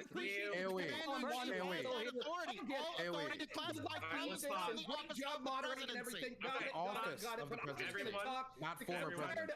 I'm tired of shills always having the platform where they're able to embrace these double standards and things like that. So I appreciate that it's just going to be hammered down on this one thing, right? So I'll say this. We talked about how there's not a double standard and Trump was trying to obstruct. Hillary's team literally deleted subpoenaed evidence. Any comment on that? Was that a crime, Destiny? There's no evidence that the deletion happened in violation of the subpoena. The order to delete was given before the subpoena was issued. The FBI said the same thing. I'm sorry if that bothers you, but listen, at the end of the day, at the end of the day, if you believe that every single organization is corrupt and you believe that and you can't trust anybody, then you should kill yourself, because there is literally no point in having a conversation about any of these issues. If the FBI is corrupt, if the DOJ is corrupt, by the way, if all of these people are corrupt, then why didn't Trump just own them like every other president does? If the DOJ is truly working at the behest of the president, then why was the DOJ working for Trump? Talk with my hands and hyperventilate because I can't answer the question because it makes I already answered the question. You're just not happy with the answer. You shouldn't. The idea was we weren't going on to. I sit here patiently. I'm trying to go have a back and forth. Let me ask you this, Destiny. When Paul Combetta, the IT person for Hillary, deleted those emails, did he know they were subpoenaed? I don't believe so. Well, that's not what he testified to the FBI. He said he was aware of the subpoena, but he had an oh shit If moment. okay, then if he was aware, he had a plea of immunity, and there was the IT guy might have known he had a plea of immunity, but he wasn't the one being because there's no evidence that Hillary issued the order to delete emails that were subpoenaed. Correct, Rob? Okay. Rob, no, wait. Rob, I want you to answer that question. Was there any evidence ever that Paul knew that Hillary told him to delete those emails that were subpoenaed? That she knew they were subpoenaed when he told him to delete the emails? Answer that question without rambling. You're gonna ramble. You're not gonna answer that. No, I'll answer. No. Thank you. Okay. Can I expound now? Go for it. I don't have to do like Destiny and just say kill yourself. I'm surprised you actually answered a question. So I have to but I really don't know what the fuck I'm talking about. I'm gonna let you go. Hold on, everybody pause momentarily, okay? The temperature is obviously at 100. I want to get it down to a 98.6, like not fever level. So, Rob, go ahead. Dylan, are you playing with your hair or do you have your hand up? I had my hand up earlier, but I'm always playing with my hair. Okay, beautiful. Okay, so may I go? Yeah, so Rob, Dylan, and then Brianna, if you haven't lost brain cells, we'll do that. So. I'm trying my best.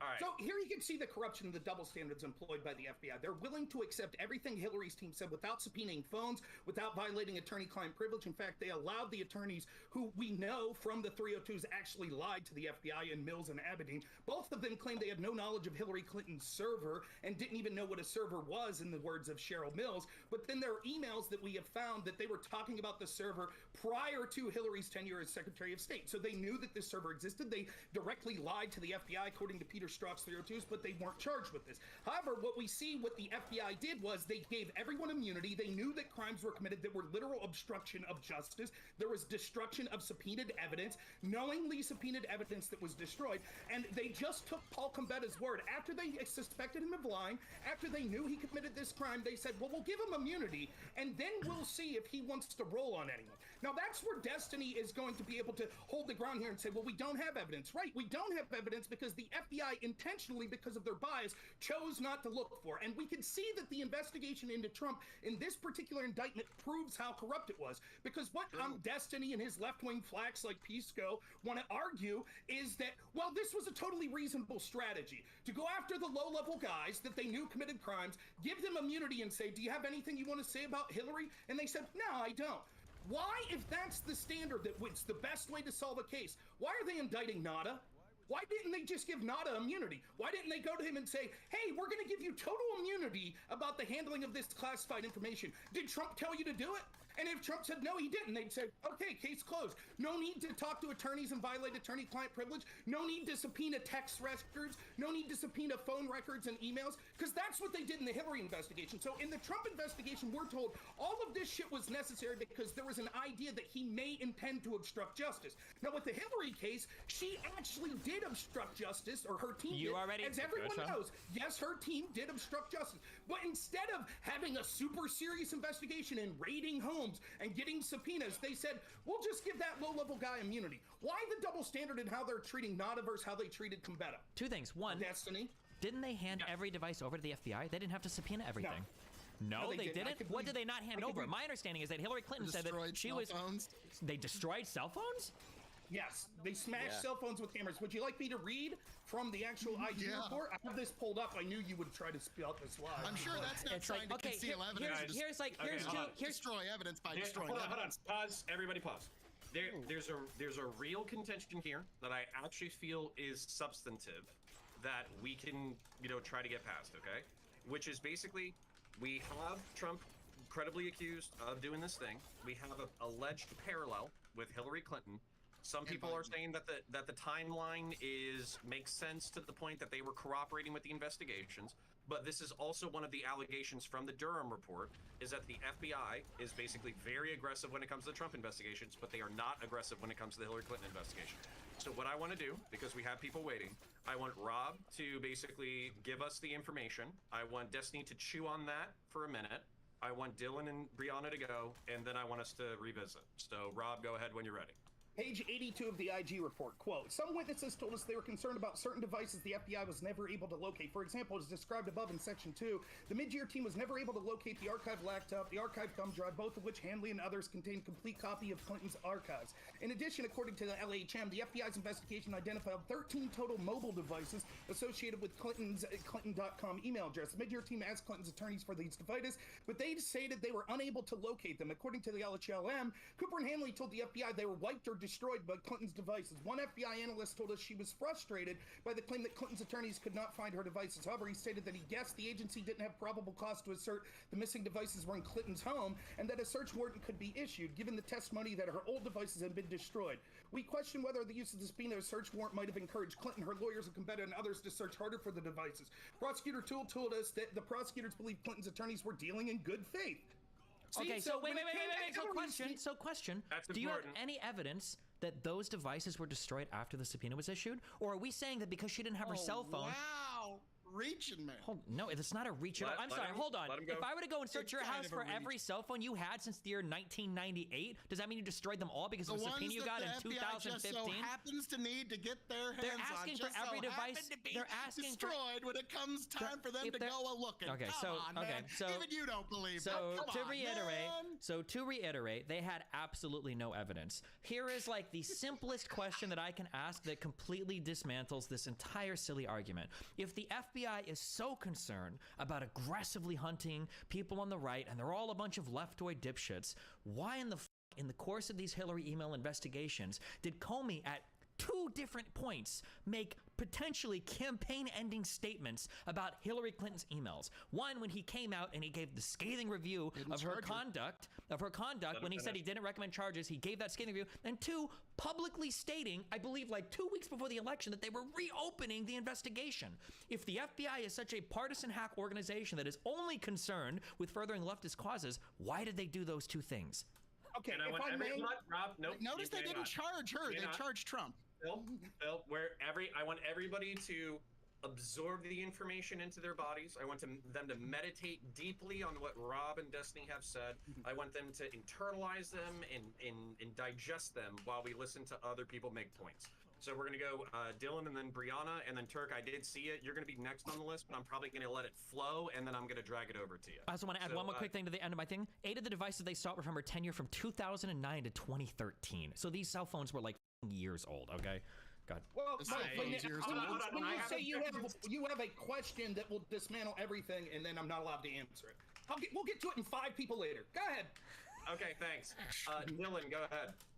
So I was mulling over this idea of like classification. The president saying "alakabam," you can look at my nuclear documents now, and I was thinking about this process that Trump went through.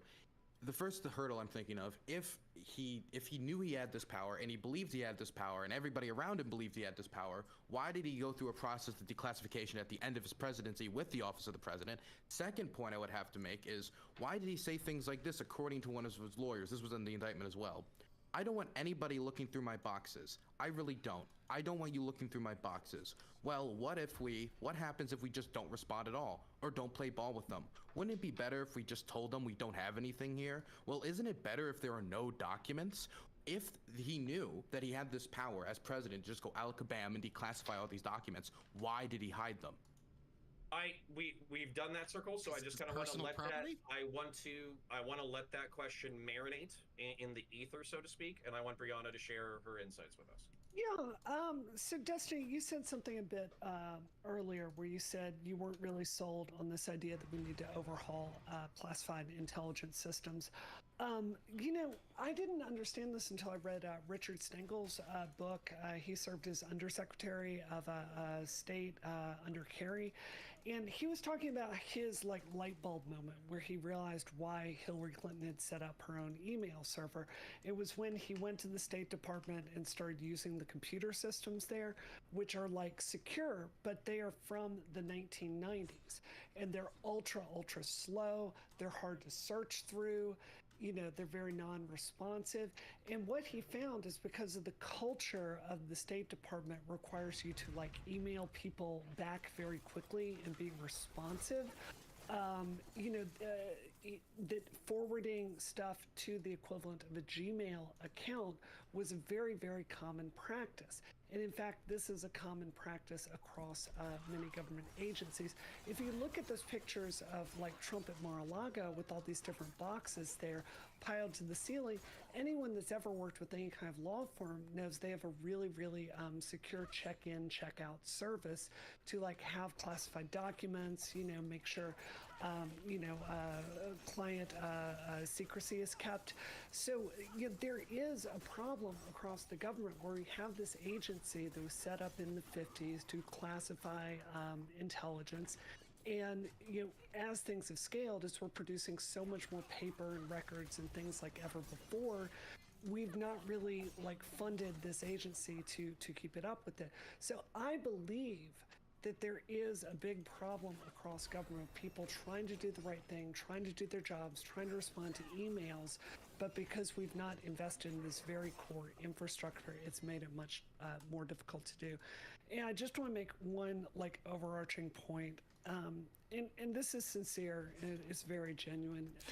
It's really hard to sit here and listen to this, not in the sense I begrudge my right-wing friends, like your opinions, but you don't seem to believe in any part of the country. Like, you think the FBI is corrupt, you think all these officials are out to get you, you think we need to like short-circuit due process in the court system and go straight to the Supreme Court. Like, there's no faith you have that people in the government are trying to do the right thing. Read the Durham report? And my experience, because I have worked with the FBI on multiple things. My experience is you have hardworking professionals that are understaffed, under-resourced, they love this country, they could make more money in the private sector, and they're doing this because they really believe in the country. And I think it's really sad that like there's no point of view on this panel that like treats them and believes they are the professionals that they are. I think, generally speaking, they are. Waco, Ruby Ridge, great examples. So Turk, all right, Turk. If you're quick, just because you know we've had kind of the sharing of the thoughts and the ideas. What I'm curious about, just to kind of move the conversation just a smidge. Rob asked Brianna at the end of that, perspective, have you read Durham? And I feel like Durham is a place where you could point to a double standard, so I would like y'all to engage on that. But before we do that, Turk, if you want to share our thoughts, and then I would like to hear Rob and Brianna engage on Durham. Yeah, so this goes back to Brianna. I really think the other issue where it comes to, if we were going to say that the federal bureaucracies that are in place, particularly with the FBI in this specific instance, why was the Miami field office not the one that was in charge of executing and organizing the raid on Mar-a-Lago, and it was in fact placed by the DC field office? That goes completely past standard normal operating procedures within the FBI when doing field work. Can you respond to that? You know, in my that's experience, violating the standard norm that we're supposed to trust and verify and believe everything's working well. In my experience working with the FBI, anything that tends to be a national security issue, the national state of this was very quick to get in. I'll give you a very good example. When I was running for office, you I can had really do let me anecdotes and finish answer the what question I'm directly. saying, because it does answer. I your want to hear the question. story. When I was running for office, I had really good reason to believe that Russia had hacked my Gmail. There was very strong evidence of that. I did report that to my local FBI field office. It was the national FBI that got back to me very quickly. Exact same thing with Gamergate when I was working with them during Gamergate. So it would be my guess that anything that's kind of high profile politically, that the uppers like step in and kind of pass it to the most senior people there because there are political implications. So then why is it now being prosecuted and placed in the Miami federal courts as opposed to being in the DC federal courts? Because isn't that because you need standing in a state where a crime is being committed? Isn't that generally like an important part of like? Then why wasn't the grand jury? It's not. That did It's all not of this? following Why wasn't it standard in Florida? operating procedures. Wait, hold on. The grand jury was in Florida. That's my understanding, right? No, there was a grand jury in Florida, but when all of the violation of attorney-client privilege and all of the motions about what they were allowed to get from the attorneys and what sort of documents they were allowed to subpoena, all of that occurred in D.C. with a D.C. favorable left-wing jury pool, and then they just said, oh, Florida grand jury, here's everything we found, read it. But the Florida grand jury had no say in, and that judge had no say in the violation of attorney-client privilege and all of the sort of investigative tools that the FBI was able to use. I'm not going to be able to answer every single question, but if your answer to every single question is going to be, well, this is evidence of corruption, except for when they did this, like, if they're so corrupt, then why did they go to Miami grand jury at all? Why didn't they just do everything in D.C., Rob? Because of standing. Wait, yeah, but like, why couldn't they have said like, well, it's a federal crime and these documents were taken from D.C., so we're going to charge it in D.C. They probably could have argued for it. So, and if also remember, Rob, it's your argument that they're all so corrupt that they like, if the whole FBI is bought and sold, why wouldn't they just make the argument in front of all the corrupt courts and all the corrupt DOJ and all the corrupt FBI to do this? Again, I'll get to Brianna in a second, which way Connor wanted, but I'll answer your question that was going to solve everything. Okay, you have no answer. It's always like selective, yeah. Real quick, these phones were going to solve everything. Just because the phones were years old, the FBI clearly thought that these phones were material that they wanted to see, and instead of subpoenaing it, they just asked. This was after the FBI knew that evidence had been deleted that was subpoenaed. So the FBI, if they're really concerned about stopping potential obstruction, at that point would be like, screw that, we're not asking anymore. Wait, but obstruction is obstruction. If you ask me for something and I destroy it, I'm pretty sure that's obstruction just as much as if you subpoena me and I destroy it. If they ask them and they say it doesn't... These phones were from 2009 to 2014 for an investigation that went from 2016 to 2018, so still very much well within the line. So I'm sorry, unless we all get a burner phone every 6 months. Remember, it's not about your feelings, it's about criminal charges. You have to prove that they were destroyed with the intent to obstruct what, future crimes? I don't have to prove that. I'm not saying that. In fact, these phones were destroyed before the subpoena. That's not the argument I'm making, Destiny. Then what is the argument you're making? The argument I'm making is, you're the FBI, right? Why did the FBI raid Mar-a-Lago? Can Brianna, the FBI raided Mar-a-Lago because they waited for months and months. It was over a year of fighting with Trump to get these documents back, and he didn't respond. So eventually Trump shafted Merrick Garland out of the Supreme Court seat. That's actually why, if you want to get out of the brass tacks. Now you think that they were trying to obstruct. That's a big deal, that Trump was trying to obstruct, right? Wait, why do you think I think Trump was trying to obstruct? Because what's in the indictment. Correct. Okay, so if the argument is that the FBI has to up their intensity if they feel that there's an attempted obstruction through an ongoing investigation, which is a serious crime itself, then they have to take more aggressive steps. They're done No, just no, wait, hold on. The FBI didn't raid because of obstruction. The FBI raided because there were documents that they needed to get back that were classified that was out of government control. In other words, they thought that Trump was obstructing the process of giving back those documents by withholding documents. It doesn't matter if they thought he was obstructing or not. The reality was the were documents there, and the FBI they thought he was obstructing or not. Because if they didn't think that he was, then why the fuck would they bother raiding his fucking house? Because there were documents where they were getting turned back in. They were getting turned in. They thought. That's something for the Supreme Court to decide, man. Not Merrick Garland, who got shafted out of the seat, who's got sour grapes over it. It could be. We could hypothesize a world where they just didn't know, they were being lazy, they didn't fucking check anything, and eventually FBI raids to go get it back. That's not necessarily obstruction. That's just them being lazy and stupid. Now, in this case... The term obstruction, the way I'm using it here, I don't mean the legal definition. I mean they Then don't say obstruction. I don't know what you're talking about then. Don't say obstruction. They were afraid, because it is obstruction, but you're being obtuse. So no, I'm talking about there's a criminal charge of obstruction. We're not going to use legal terms in this legal discussion. Right. Yeah, right. Just real quick, one of the criminal charges of the time is obstruction of justice. So if you say obstruction, I'm going to assume you're talking about that. But go ahead. Like destroying subpoenaed evidence, that sort of obstruction. But yes, what I'm saying is that the FBI, we're told that they had to take this unprecedented step of raiding a former president's home because they wanted documents back and they weren't getting them. They were worried they weren't going to get them back. Right? Yes, now, with correct. the Hillary side, they also were worried they weren't going to get them back. You know how I know they were worried? Because they knew they were deleted. So at that point, you would stop asking. You would say, we're going to have some subpoenas. But for some reason, they did the opposite. And you still can't answer the question. Can I tangle with that before you gish Gallo? Can I just tangle with that point before you gish Gallo? Okay, hold on. The problem with Hillary... If everyone's just corrupt and blah, blah, blah. Yeah, because you just like to... I know the people of exactly what you do. This. Okay. Go ahead. Okay, one point at a time, okay? You're saying... Okay, let me just try to get my mind around this. You're saying that they raided Trump's house to try to get documents back, but they didn't need to raid Hillary's email server? the Hillary's email server and the crimes and the issue we're looking at there are fundamentally different than why the FBI raided Trump's house. The FBI raided Trump's house to get classified material back. I don't know if you know how email works, but you can't take the emails back. Raiding Hillary's place and taking the emails back doesn't work. Once an email is sent, it's gone. You don't know how an email server works. Please don't try. Okay, if when they're investigating Hillary Clinton, you cannot.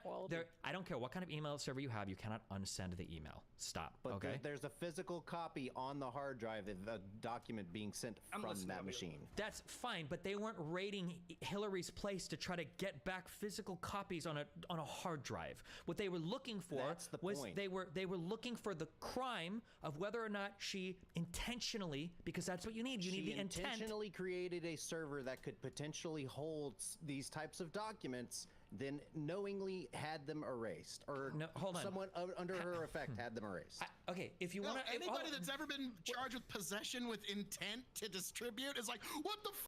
I don't need it. What the f? The problem is you guys are like you're mixing up your personal feelings about some things with like the legal statutes. There is nothing against the law about creating a personal email server and doing work out of that, even if you work for the government. Nothing about that is illegal. So there is when you're holding classified documents like these. When you say there is when you're doing this, you're agreeing with me in more words. Okay? There's nothing illegal. It's like me saying no. It's like me saying there's come on. We got places to be. It's like me. He's getting there. Okay. It's like saying there's nothing illegal about owning a gun, and me going, oh, it is illegal to own a gun if you kill somebody with it. Yes. Okay, so you're agreeing with me. There's nothing illegal about having it. That's actually not true. I can't. Oh shit! I'm gonna lose my fucking mind. If you do the killing or having the documents, you violate the rule. Setting up the email server has nothing to do with. TV is correct. Setting up. Truth just got said. You have to be charged and prosecuted before it becomes illegal. Setting up an email server has a fucking justice system. Oh my god! I don't even know. I want to hear what he says. Well done, CTV. Pause. Everybody pause. I'm not even sure what the original point was. Apparently, having email servers is illegal. Don't worry. Yeah. I can summarize it. Thanks. And also, Dylan has been patiently waiting. I do see Dylan, so we're gonna give the Dylan in a second. However, I kind of want to summarize the scenario because I feel like we escaped the orbit of Hillary Clinton's email server for about 20 minutes, and then now we're back again. What we're really talking about is it seems like conservatives believe that there are rules for thee, but not for me. And that if you're hold on, let me articulate this fully, and then I promise I'll let you guys do it. It seems like the conservative side of the panel are saying there's rules for thee, but not for me. That Biden and Hillary Clinton have done several things that the FBI did not investigate aggressively, even though there were some shady things going on, like the smashing of the cell phones, or her pretending that, but I'm saying pretending based off my perspective, but bleaching of the server was literally physically wiping it down with cleaning product, that kind of thing. That all seems like shady bullshit to me, right? But I don't know. I claim my justice. Hold on. If I was to articulate the progressive side, it's that Biden and Hillary Clinton seem to have tried to, in some circumstances, cooperate with the investigations, whereas, based off of the indictment, we are seeing that Trump did not wish to cooperate with the people who are trying to recover the files, and so there's a material difference there. That is what I have taken away from the past 30 minutes or so. Now, Rob, I do see you. You're a beautiful rhetorician. I can't wait to hear from you. But Dylan has more beautiful hair, and so we're gonna let him go first. Dylan, lead us into the fray, and then we're gonna open it back up. Luxurious head of hair. Yeah, I just wanted to think about this for a second. So, I don't know the moral intent behind everybody working at the FBI, but James Comey, 10 days before the 2016 election, reopened the probe into Hillary Clinton's email. Now, I don't know if you think it had an impact on the election. Hillary thinks it had an impact on the election. A lot of Democrats think it had an impact on the election. If the FBI is so corrupt towards Democrats, why would James Comey reopen a probe into her emails 10 days before a major election that had extremely close election results? Not to mention the fact in his 2018 book, which he released 2 years after the decision, he said that it may have been influenced by unconsciously. He says unconsciously. I don't know what he means by that, but I mean, I'll take him at his word. Unconsciously impacted by the fact that she could have been the next president of the United States. If the FBI is so unbelievably corrupt, why would they do that, which obviously hurt Hillary in the 2016 election? answer this Rob, real quick. go It's ahead. something that's brought up quite a bit. So the reason is in the IG report. The reason is because Comey and them were trying to cover up the Anthony Weiner laptop. They sat on that. It's in the IG report, so I don't know. Do you want me to read it word for word? Do you want me to, Destiny? You're laughing. Do you want me to read it? I would be interested. I read a funny joke. I'm sorry. The IG report. So the reporting FBI agent's name was Sweeney, and I believe it was on September 28th they found out that there were all of these hundreds of thousands of emails, including from Hillary Clinton's server, an email chain on Anthony Weiner's laptop. Sweeney reported this to Peter Strzok and also to James Comey around September 28th or 29th. The entire reason that we're told in the IG report that the FBI didn't get subpoenas, they weren't that like they let all this shit go. They had to give out immunity deals was because they were in a hurry. And so Sweeney was like, well, listen, if we're in such a hurry, why has it been a month and no one's looking at these emails from the FBI? So Sweeney blew the whistle and went to the outside the FBI because he kept getting in touch with the FBI saying, why aren't you doing something about this? And so he went to the Southern District of New York, and then the Southern District of New York contacted Comey. Comey then had to announce that he was reopening the investigation because, as he said in the book, as Dylan gives you part of the story, he did think it could have been implicitly influenced by the fact that he thought Hillary was going to win. In fact, I believe he said at one point, or the FBI was saying she'd win 1,000,000 to 1 or something like that. And he said he was afraid it would be an albatross around her neck in her first term, that the FBI is accused of holding back this information. So he announced the reopening, then magically was able to go through 500,000 emails in 3 days and say, okay, it's good, there's nothing to see here. That's why they waited, Dylan. That's why they announced, because they were corrupt and trying to bury it until the end of the election. Why didn't they just bury it and not to say be clear, anything? to be Because clear, there was a whistleblower? wait, let's respond to me. So to be clear, the theory is that they waited until 10 days before the election to announce a groundbreaking story of another probe into Hillary Clinton's emails, only to shut it 3 days later to help her. Yes. Okay, that's stupid. I don't even know what else to say to that. That's just, So you disagree with the IG report? That's what you're saying? So the IG report concluded that the reasoning that Comey and the FBI gave, which was, well, we thought that we had to bide our time because of this, was counterintuitive to everything else they were saying. What I'm telling you, Dylan, is they got caught with their fucking hand in the cookie jar. They tried to bury this story because why didn't they bury it then? They didn't bury it. They announced another probe. Whistleblower, Dylan, that went outside the FBI, and they were afraid that had Hillary won, and that whistleblower then spoke up and said, listen, James Comey and the FBI refused to look at this before the election. They did not. They claimed that they had to announce that Hillary was innocent before the election. How is the give everyone FBI immunity. the FBI They intentionally sat on this evidence. One random whistleblower was able to That makes take a lot out of Hillary sense, Clinton? Hold on, so you're telling me then That's whistleblowers aren't One killed, whistleblowers aren't fucking hidden, blew the whole whistleblowers fucking door open on the so whistleblowers war, aren't on hunted down in the anything. United States relentlessly by our intelligence agencies. A single whistleblower can literally influence the entire course of an election? Why couldn't they shut this down in federal courts? Why couldn't they tie this up with legislation? Why couldn't they have arrested the guy or kicked him out of the country or gone full Edward Snowden or like there's a million or WikiLeaks or The idea that a whistleblower couldn't swing an election, I'm sorry, is just kind of a lack of imagination. Now, can I respond here? So I think it's interesting that Dylan and Destiny aren't like, oh shit, the IG said that they didn't believe the FBI and the FBI was intentionally sitting on this evidence, but they're more concerned with, well, just because this whistleblower went to the Southern District of New York, they could have been more corrupt. They could have been more corrupt and did more. Again, Comey, the FBI, Hillary, the Democratic media, etc., all thought that Hillary had it in the bag. What they didn't want was her to be hampered, as Comey said in his book, because there would be a legitimate claim from a whistleblower saying, I repeatedly went to the FBI brass, I went to the Southern District of New York saying, why are you covering up this evidence? And they refused to acknowledge it until after the election, therefore the election's illegitimate, which would have sprung probably an impeachment if Hillary would have been elected and Republicans would have took the House, and James Comey didn't want that. Anyone honestly trying to argue that James Comey and the FBI were actually in the bag for Donald Trump, that's what and we were going to get to the Durham report, right? The Durham report is quite clear that the FBI intentionally went after Donald Trump not having any evidence to justify doing so. They actually used the word of a suspected Russian spy to accuse Hold on, Trump can we stay of on one dealing thing at a with time Russian instead of spies. he just pivoted to like a whole other topic. To be fair, we were talking to, like, we We didn't get to the Durham report yet. He's just pivoting. pivoting. It's like this whole thing is like from pivot to pivot to pivot to pivot to pivot. Okay. Exactly. The reality is, Hold on. No, and Brianna, I want to hear you address this very specifically. So probably about 15 minutes ago, we tangentially got to Yes. the FBI, and the Durham report. And if I was going to like meta-analyze this conversation, I would be summarizing the exact same thing again, which is basically conservatives are saying there's a double standard when it comes to investigation and prosecution, and the progressives are saying the investigations and prosecutions make sense, and on top of that, there's contradictory variables that show that there is not a double standard. So how do you deal with these variables? And we disagree on whether or not these variables are pertinent. So if I was to steelman the conservatives, I would basically say 10 days before a fucking election is... it's a little late. It's a little late in the game. A lot of people have made up their minds. So, but I don't want to inject my opinion too much. Brianna, please share your thoughts. So I just want us to note here, we are, what, 1 hour and 20 minutes into this, and we have spent 80 minutes dealing with the torrent of conservative rage and like a tangent of conspiracy theories here. Y'all, this is why it's so hard to have any kind of discussion as a country.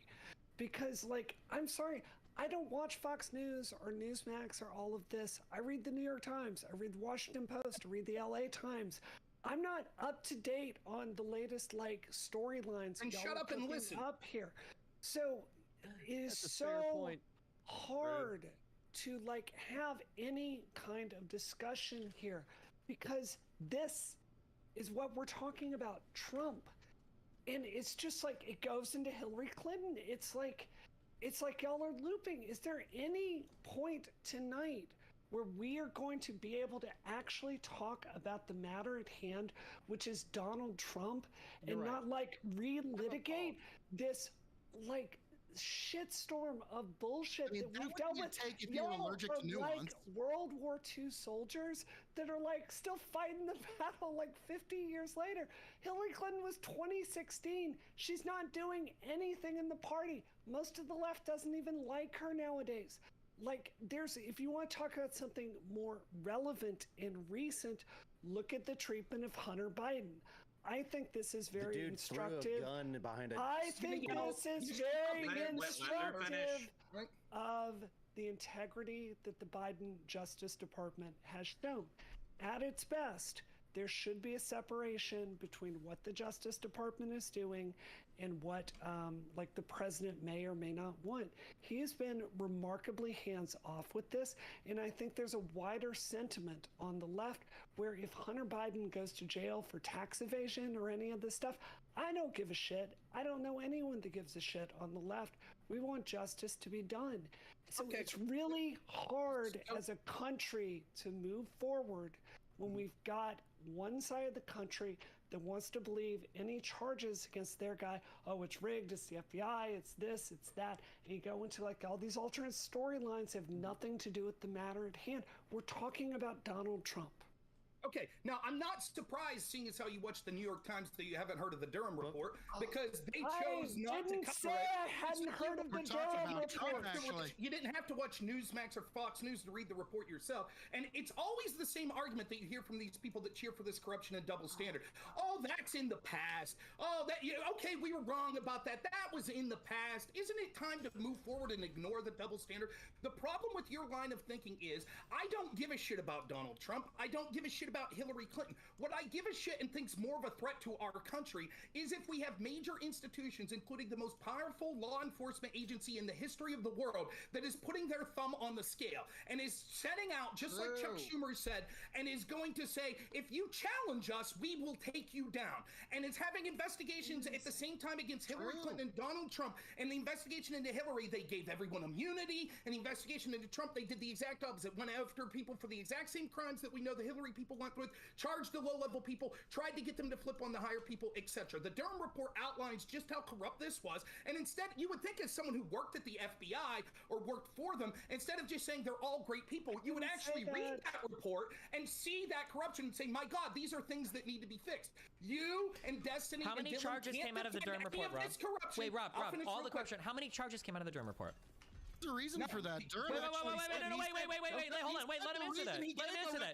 I want to hear that. If the people at the top of the FBI are corrupt, it doesn't matter what he recommends. What we found out from the Durham report is there's people within the FBI that place their loyalty to their politics above their loyalty to this nation. That is true treason. Keep grandstanding. So the question was, how many if there's so much, if the Durham report, which I don't even know why you're trusting this, by the way, because apparently all of our institutions are corrupt except for when they're showing corruption in our institutions, but whatever, I'll grant you that. How many charges came out of the Durham report? None. Actually, there was a guilty hold plea. on. Yeah, there was wait. There were three. Hold on, stop. There were one conviction. There was 2 charges. The other 2 died in court almost immediately. Okay. There was one conviction. If there was all this corruption, then where are all the charges? Because I just told you why. I'm not. Okay. It's like there's no inputs. No, it's like I just told you why. Here's the problem with your story. Okay, is that if you go into these institutions and what you imagine is most of them are decent people trying to do their best. Some of them are undoubtedly politically biased, and that's absolutely something that can happen from the top to the bottom. For the most part, and the Durham report basically said the same thing, that people are trying to do their best, but sometimes they may be a little bit misguided. They might ignore some things because they've got a certain political bias. Okay? Actually, the conclusion of the Durham report said if people at the FBI are not willing to hold up to fidelity, bravery, and integrity, doesn't matter what I recommend. Based. Nice job. That is a far cry from the institution is corrupted and rotted from the ground up. Okay. Right. And that's the reason why. Okay, listen. Rob, I know you don't like me interrupting so much, but you are a passionate fellow who occupies a healthy chunk of time. So the Mr. Turk has been patiently waiting with a very sad look on his face, like the dog from Futurama. So I'm gonna let him go. No, I was going to just provide some comic relief and say, Brianna, I'm glad we agree on the Hunter Biden thing. I 100% agree he should be prosecuted on federal firearms charges for lying on a federal firearm purchase order, as well as for disposing of a firearm within a gun-free zone behind a school. I think we should definitely prosecute him and put him into federal prison for that. Let him have his day in court. I have no issue with that. I don't know. So why are we not doing that then? Has anybody ever been prosecuted because of a video of a gun? For how many years old was this? Holy shit! It was not that long ago. Well, it wasn't just a video. He left a gun. First off, he attempted to buy a gun when he was a felon. Why are you doing a whole story, Rob? Holy shit! Yeah, see, like it's a very. Hold on. No, everybody pause. Everybody shut the question. Shut the fuck up. All right, everybody shut up. The major contention here is whether or not there's a double standard when it comes to prosecution and basically moving forward with evidence when it comes to Trump versus other political institutionalist families. And so I think it's a perfectly fair question of if somebody commits a felony and they're related to the most powerful person on the planet right now, why is that prosecution not moving forward abruptly? That is a fair question. And if you guys, I'm injecting my own opinion here, but if you guys say, oh, it was 5 years ago, that's kind of pointing to what Rob was saying earlier, where basically it's like, oh, well, it's not that big of a deal, and if it is a big deal, don't worry about it. It was 5 years ago. But then we just keep moving the bar over and over. Cop? Yeah. Do you know what statute of limitations is? It's not a matter. Again, this is why these conversations are frustrating. It should only be lawyers and cops or whatever arguing these things. You guys want to bring in your feelings. The question is, what is the criminal statute? If there's a statute of limitation,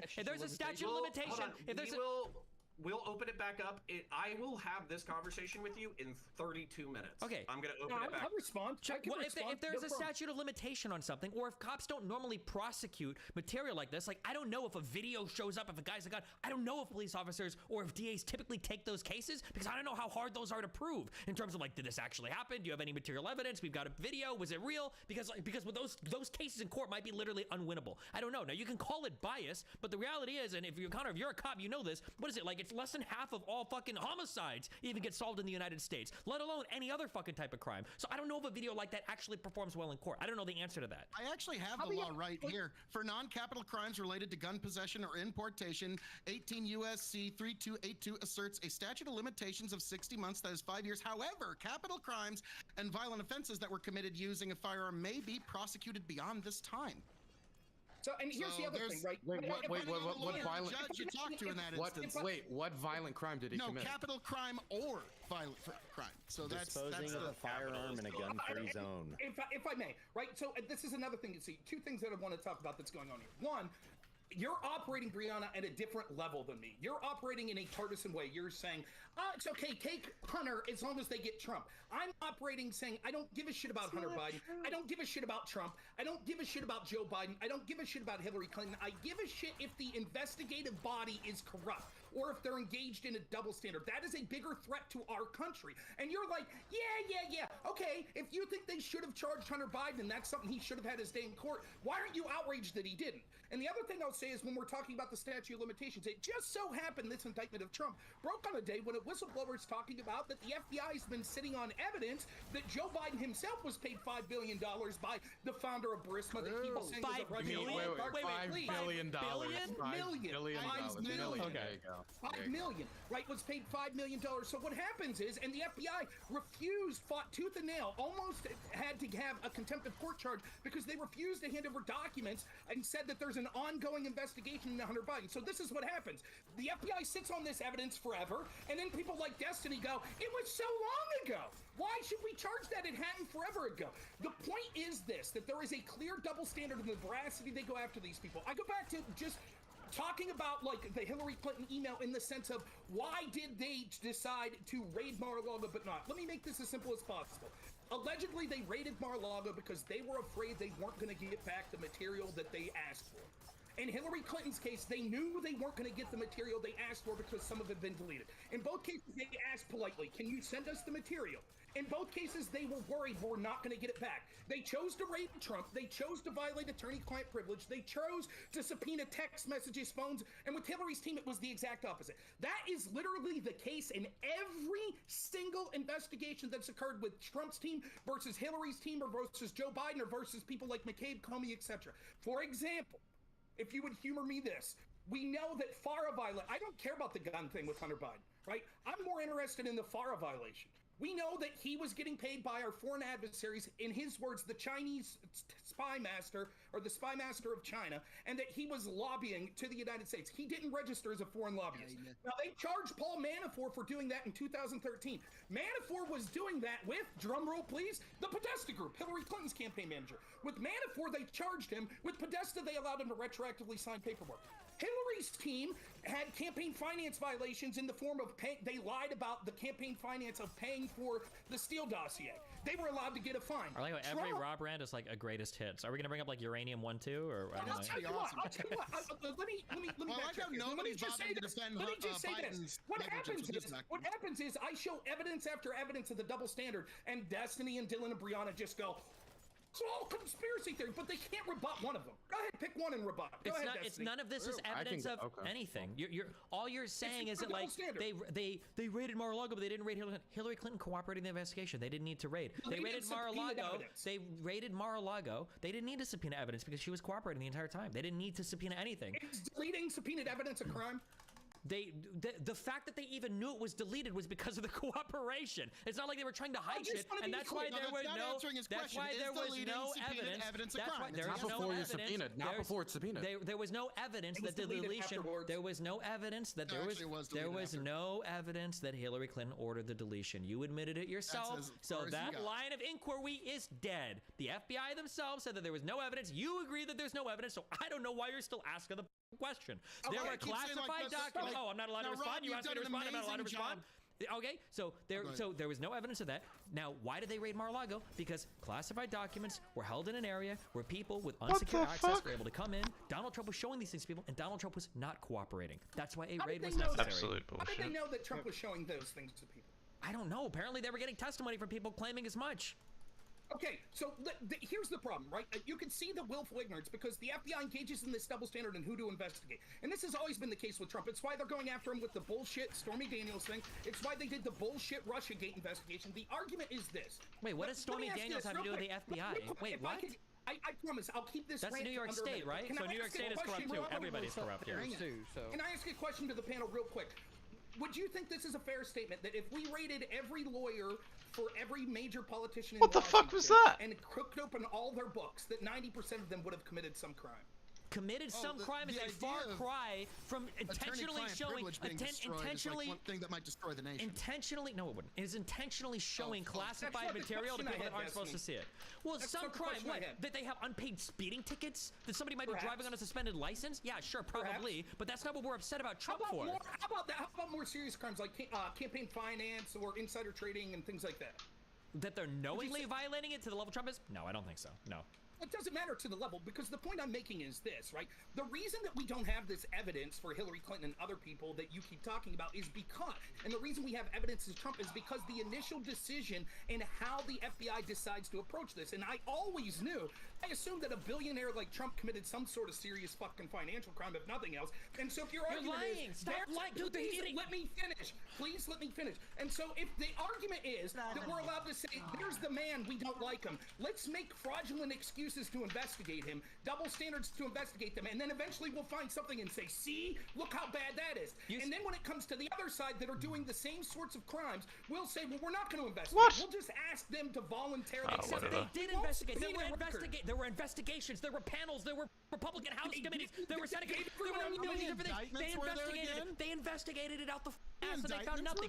That's Also, you just keep saying bullshit. that they were investigating Trump for didn't even know how I died then. You keep saying they were investigating Trump for Trump's crimes had nothing to do with his finances at all. I don't know why you bring up the fact that he's a billionaire. That had to do with nothing here had to do with him being a billionaire. It had to do with him lying, cheating. That had to do with him obstructing justice. It had to do with him showing classified materials. With the crimes that he committed, any politician could have committed. It had nothing to do with his money at all.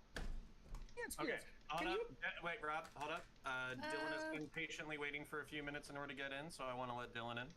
I wouldn't say it's about his money. He's the only person that's up there in their elite class is pushing back against them, and then, but go ahead, Dylan. Thank you, Dylan. Yeah, so I wanted to ask about the $5 million ridiculous. Joe Biden got while, I don't know, playing poker, whatever he did in Ukraine.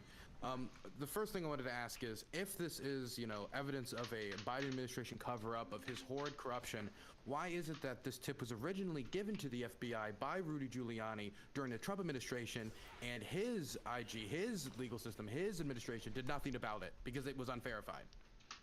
Did you read the Durham report and see what the FBI, even under Trump, thought of Donald Trump and how they treated him? So it's corruption during the Trump administration, corruption during the Biden administration, that this unverified... Okay, let me finish. Yes, objectively and measurably. Okay, KOE, shut up. This FD 1023. Yeah, I think it might. I think the FD 1023 form, which is containing unverified testimony from a private discussion that happened during the Trump administration, that his FBI had access to, that William Barr had access to. They didn't go after it then. They didn't go after it in the last 5 years. Nothing has been kicked up from it, and it's still unverified. The FBI confirms it's still unverified, and your answer to that is, well, it's just all corruption. But it wasn't the whole point of the Durham. Wait, one last thing. One last thing. Wasn't the whole point of the Durham report that Republicans were angry was that it was a whole investigation into something that was unconfirmed and working off of unverifiable information anyway? The same thing that this 1023 document was? No, the difference is this. The Durham report was the FBI, what it shows is the FBI never even attempted to confirm the things before they got a FISA warrant to spy on the presidential campaign and then President of the United States. In fact, the entire investigation was on the premise that Trump was colluding to get dirt on Hillary with Russians, and the FBI sought to prove that by taking information they knew Hillary Clinton paid for that came from a Russian spy and then using that to spy on Trump. Where did this document come from? Who did it come from? Who gave it to the FBI? A whistleblower. Trump's personal lawyer, Rudy Giuliani, gave the document to the FBI during the Trump administration. So what? And? So wait, your problem is it came from a biased source. That's why you're angry about the Durham report and the Russia investigation. But it coming from Rudy Giuliani, Trump's personal lawyer, that can't possibly be a biased source. It certainly could be biased. I'm not saying that Joe Biden should be arrested on the spot for it. I'm saying that this is something that the FBI has sat on, and they even refuse. If it's such a big deal, why did Comer have to threaten Wray with contempt of court to be able to get access to the documents? If it's nothing there, why did Bill Raskin come out and say, "Oh, the FBI closed that down," and Bill Barr came out and said that's not true?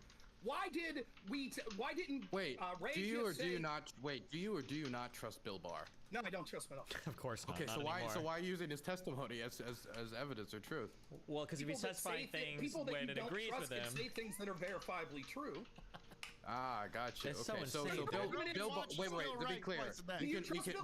we can trust Bill Barr now, but we couldn't trust Bill Barr, Trump's appointee during the Trump administration, to go after this unverified information of Joe Biden. So this would be like saying, you don't trust Fox News. Well, Fox News says the GDP was 2.3. Yeah, I was about to say, we haven't heard from CTV in quite a bit, so if he has something to add, I want to let him add. I promise to reopen it.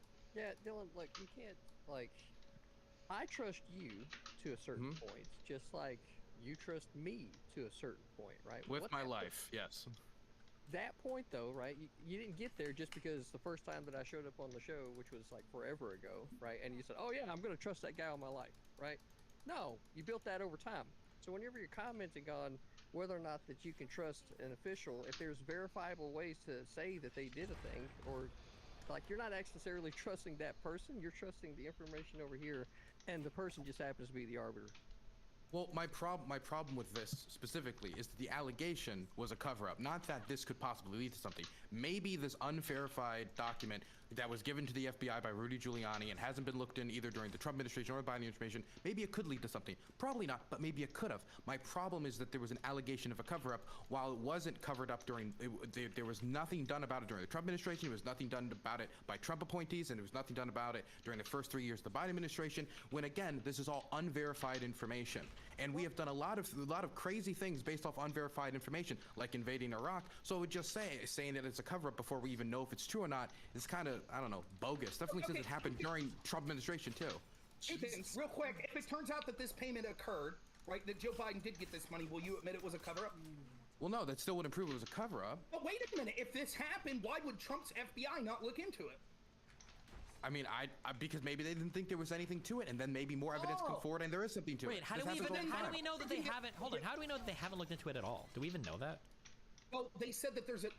We don't know, right? Wait, then why are you saying that like it's true? Why are you saying that like it's true then? Let me explain. Let me explain. The question. Right? What we know is that there are verifiable Trump's facts laundry's that done suggest, in the public in the sunlight.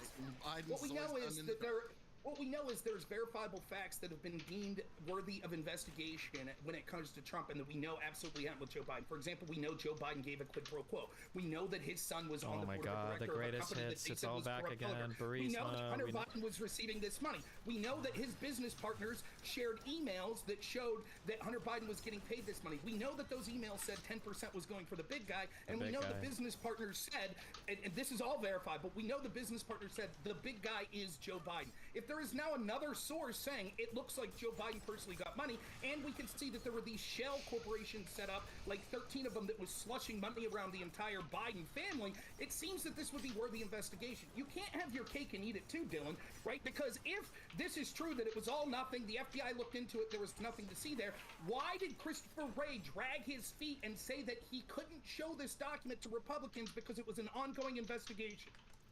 Look, Christopher Wray, who, by the way, is Trump's own appointee, right? I don't give a shit about that. Okay, Trump was an idiot appointing people. He also appointed John Bolton. Wait. Okay, It's so all corrupt. If there is his evidence next to this, administration, he won't make the same mistake. Of course.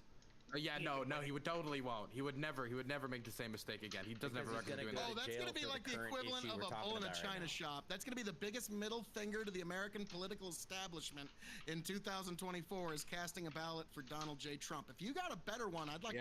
The guy appointed Rex Tillerson and John Bolton's going to take on the establishment. I really believe it. Yeah. So I ain't hearing no names. That's what I thought. Crickets. Wait, crickets. I don't even know what he said. He's asking who a better leader would be. I mean, Biden, obviously. Who would be Joe Biden. would actually have a reasonable chance of winning the election? Who would be a bigger middle finger to the American political establishment other than casting your ballot for Donald J. Trump? Some people actually want to. Is that how you vote? Wait, is that how you? To the American I'm not saying that's how I'm voting, but I am saying that's how tens of millions are going to. Like it or not, you don't have to. And it's because the American political establishment at this point, they threw us overboard 40 fucking years ago. So yeah, they might kind of deserve a bull in a china shop.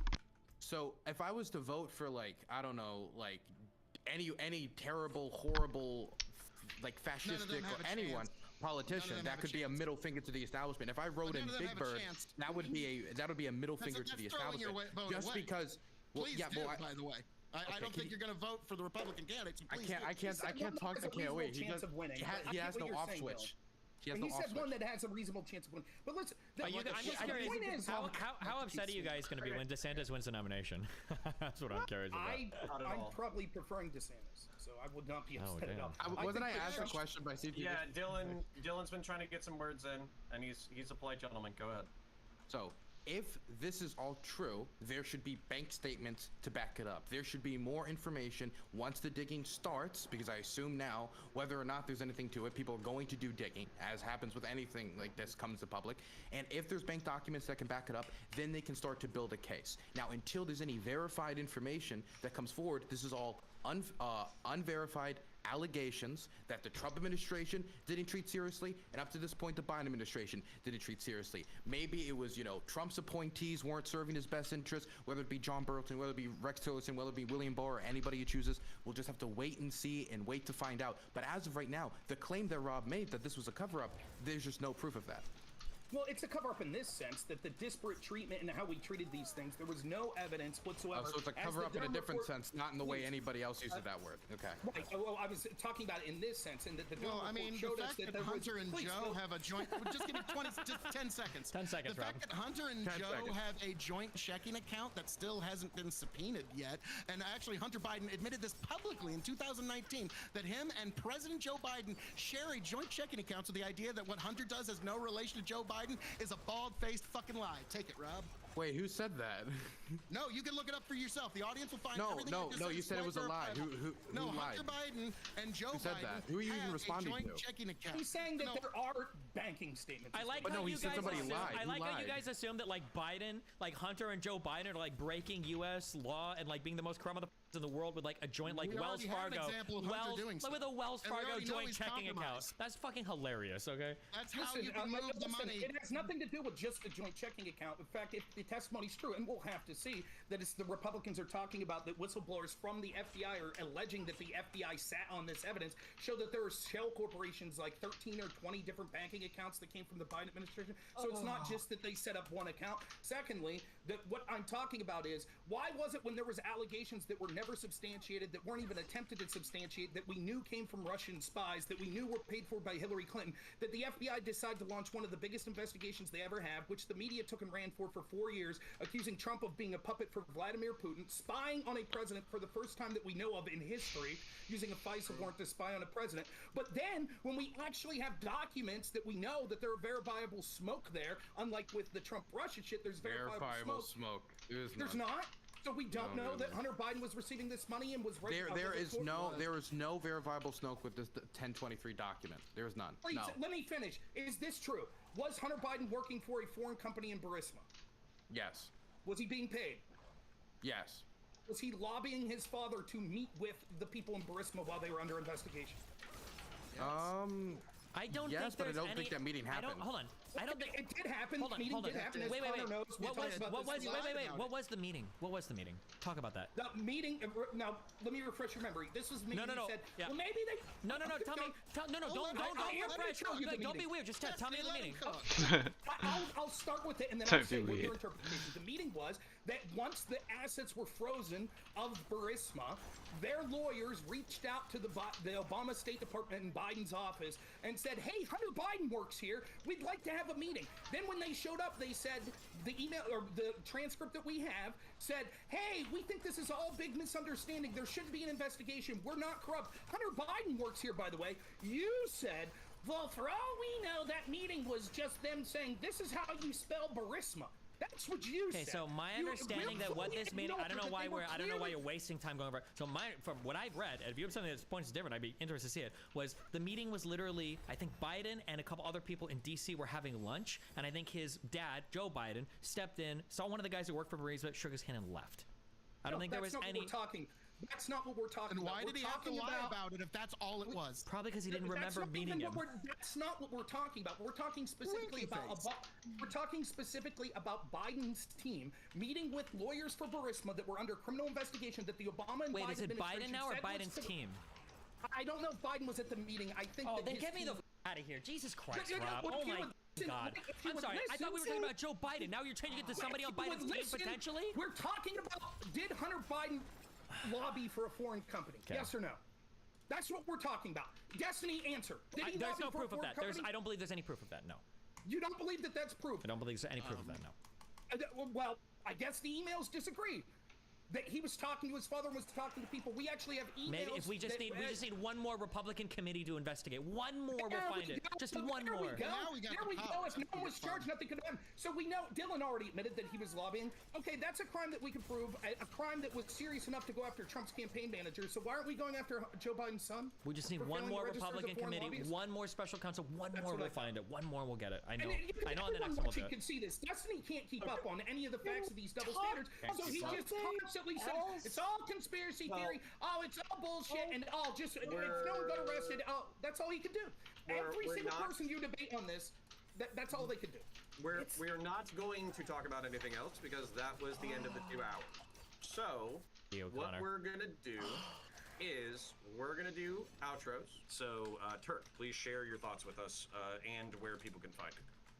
Yeah, so again, I think Destiny completely misrepresented my points from the beginning of this entire discussion. I do think that the stuff that's being held against Trump is completely bad for him, and I think he probably will have a really hard case to defend against because he likely did, if what Dylan was saying was true and not CTV's alternate reality of story, he was showing classified documents that he wasn't allowed to have and hadn't declassified. So depending on the different statutes in the Espionage Act and all the other things, he likely will be prosecuted, and depending on if the jury finds him guilty, he's going to be in a hard state. Because any other conclusion than that is a lot of cope. Sorry, KOE and Rob, but like going through that indictment is pretty rough. So what I wanted to talk about more was how the actual process goes through and what the world looks like after we've prosecuted a former president, and what are we going to do as Republicans going forward. But anyways, we could talk about that later. I'm Turk. I stream science and tech. I do PC hardware, computers, Steam Deck stuff here on YouTube, and I love doing it. So if y'all like that kind of stuff, follow me over on YouTube at The Turk. And then Destiny, email servers, once you have an email that resides on the server, you are actively holding classified information, and you have to comply with DoD stuff. Come on. All right, Phil.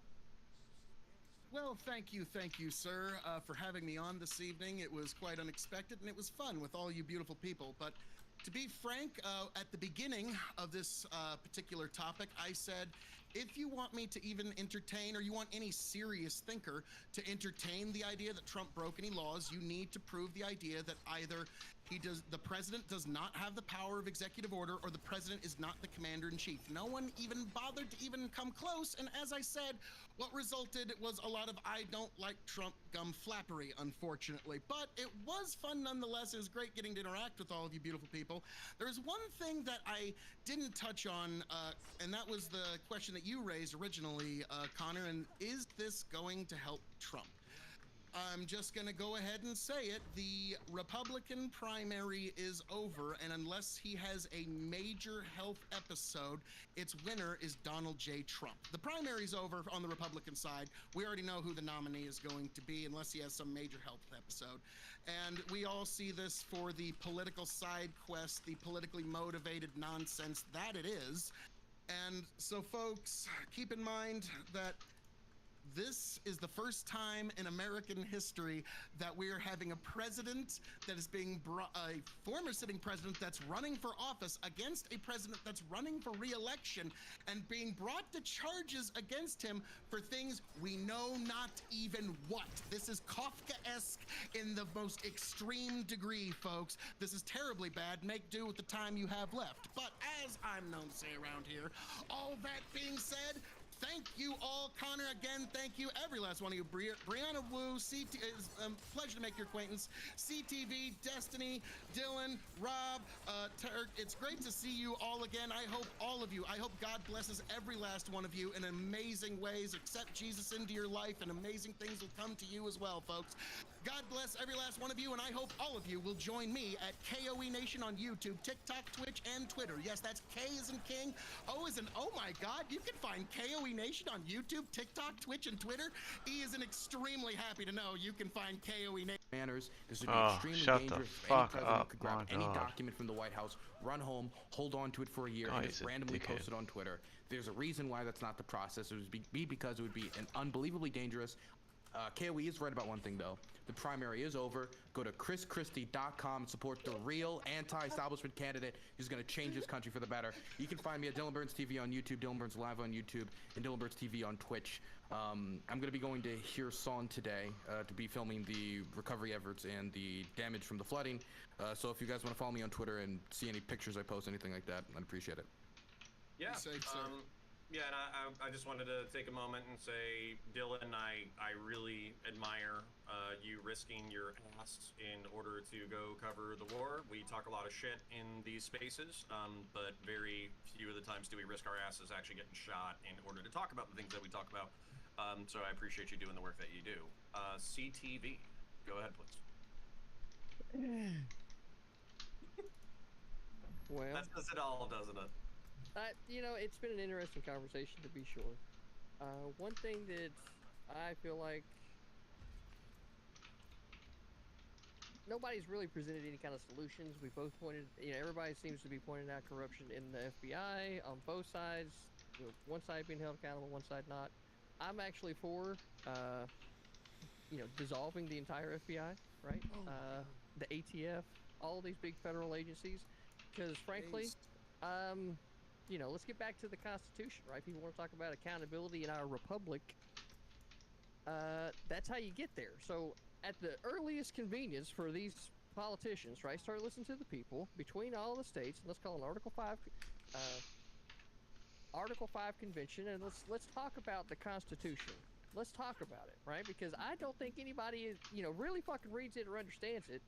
And from that point, there's just always trying to find a justification to do a thing rather than holding to a principle, right? That's what the left is. No principles. We want to do a thing. How can we justify it? And if we can't justify it, then how can we manipulate it in order to make it happen? That's what I continue to see on the left for damn sure, and I've seen it on instances and the right. So politics in general is just corrupt. Everybody needs to understand that. And if you really think these politicians give a about you, then you haven't been paying attention. Now, the worst thing that they could actually do would be to continue on with this indictment of Trump. Like I said at the beginning, it gives him nothing but political sway in the media, and everybody gets to see him, and everybody's talking about him, and this and that, and then you're going to have people going, well, if this was so fucking bad, why isn't there more? And then you're going to have other people saying, well, this is enough, so why aren't we doing something about it? But the fact of the matter is that all these people are just playing games with us, almost like a damn reality TV show in a circus, right? And there's some people that are so far bought into it that they're going to watch the narrative. Their guy gets arrested, he starts media coverage, and then say he does end up in jail. Oh my God. If you thought that there was a possibility of some real shit that went down on January 6th as being the worst that could happen, you hadn't been paying attention. So, setting a precedent for, like, from where I'm sitting, what it in fact is a the fault of the government for not collecting all of the classified material that it had placed in someone else's possession at the end of their term of office. They should have already came in there, sent the trucks in, hey, we're collecting up all this stuff, you're not the president, we respect you, da-da-da, but this is all the government's property and we need to take it back. Like they did, well, any other time that they did. So, that's it, and it was nice to get a chance to talk to everybody. You could find me typically just in my Discord server. I'm actually trying to figure out which platform is the platform to move to, because apparently Twitch is not the one for political debate from what I've been saying. So if any of you guys got ideas, let me know. And with that, CTV's out. All right, appreciate you. And then, I'm going to give it to Brianna to do an outro, but I also want to bring up a meme that was suggested from our buddy iCowRich. What if, as people have suggested, Donald Trump declassified everything that he took home with him the second before he left office, but then what if Biden, the second he was inaugurated, classified everything in his brain without doing a memorandum? how do we resolve the psychic battles between two octogenarians, psychically classifying and unclassifying documents, which I actually think is an interesting brain exercise. But Brianna Wu, please. A lot of the indictment was actually the legal analysis of the indictment. If you look at it, they actually strategically worked around that, and the majority of it is like based on obstruction of justice. But it's too bad we didn't get a chance to talk about the actual indictment tonight. Y'all, this was a really clarifying debate for me personally. My work right now is trying to unify the left to stop, arguing about all this stuff that does not ultimately matter, and to really think about the things that we really share together and get out there and vote. This is so clarifying. Before tonight, prepping for this, I'm reading pages of the indictment, I'm reading legal theory about this, and what I needed to be fucking studying was the last 20 years of Republican conspiracy theories and the anger against Hillary Clinton, because that's all we could talk about. It was like a DDoS attack on our democracy. This is our future if we don't get out there and win. You have one party that is serious about government and institutions and trying to solve the problems that the American people face. You have another side that increasingly there's this lunatic fringe in the media that treats this like a show. And they have non-serious proposals that they're bringing forward, like dismantling the FBI, as if a country as big as the United States does not need a federal law enforcement apparatus. It's just nuts. And if we're not serious about winning, it's going to be 4 more years of the circus, and our country is going to end up weaker and stupider and less able to deal with anything that's a real problem all over again, exactly like it was with Trump. Yeah, there's a bigger problem